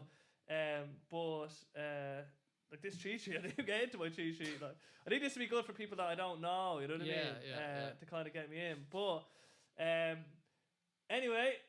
Probably Sean Breen will be listening to this, at least. The one viewer. Yeah. I think this was unreal. I hope he's enjoyed it. And anyway, hope he's got some. I'm getting the fucking last word in, because that's my. Well, I just want to say something, actually. If you get to the point that you start making a living off it, it's like, I want 2%. I came up with the name. Yeah. Oh yeah, the Basil Breen Boombox. The alliteration came from Monksey, actually. How did I not think to give you that fucking credit at the start? I know. I let it go at the start. I go, coming back in. I just said I'll keep that. I was struggling with the name. I was trying to be funny first when I was referencing the strangle. No. That was don't take away. That was genius. Sorry, no, I didn't know. But no, I mean, with the original podcast name. Yeah, what did you call it the first time? So it was like it was such a stupid thing, because it was a private joke. It was like my first iteration on my username. TK was here. Yeah, that was like a private, personal thing for me, a private joke. Yeah, because it made me feel like, okay, TK was here. That's like me writing on the universe. Like, I was here, and that's me. Yeah. Like, that's what I'm gonna do. Putting your stamp on it. Yeah, exactly. Like when you see on a tree, TK was here. It's like. TK was here. It was like me on the. So then I had that other one wasn't as that was good, right? Busker Lad. Busker Lad was just like whatever. Yeah. But then I just I need a name anyway. But then I always sorry, go on. But just on the podcast name, there was this Traveller 5 video where they said, "I've seen you there on the YouTube DVD, something like that." So it was like the DVD video or something. Oh yeah, and but. Like, it was only for me, like, palatable. Joke for you. Yeah, but then the Basil Breen Boombox. I don't know why you said that. Basement. Yeah, that's what it was. You kept adding to it. I had it. It was massive. It was yeah. And then I was just like, the Boombox. Yeah. You know it what works. I mean? It works so good. But why? How I came up with that name was I was sitting in the kitchen. I think I was eating my dinner. It was late enough in the evening, and I could just hear, like, by the way. And I was like, I was listening. I was like, "Is that TK?" And then I kind of left it, and I was still eating. And then I could just hear something else.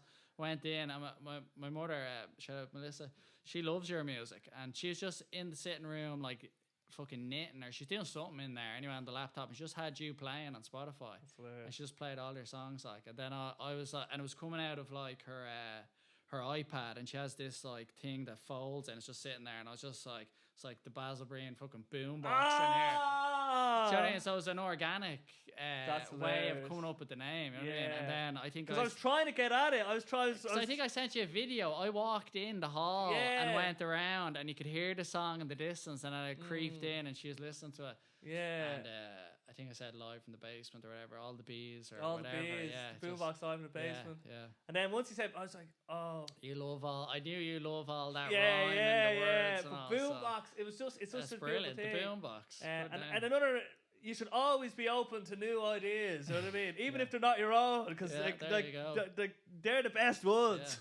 There you go. 2%. You heard it here, right? 2%. Melissa, thank you very much. See you later. And we'll see you later.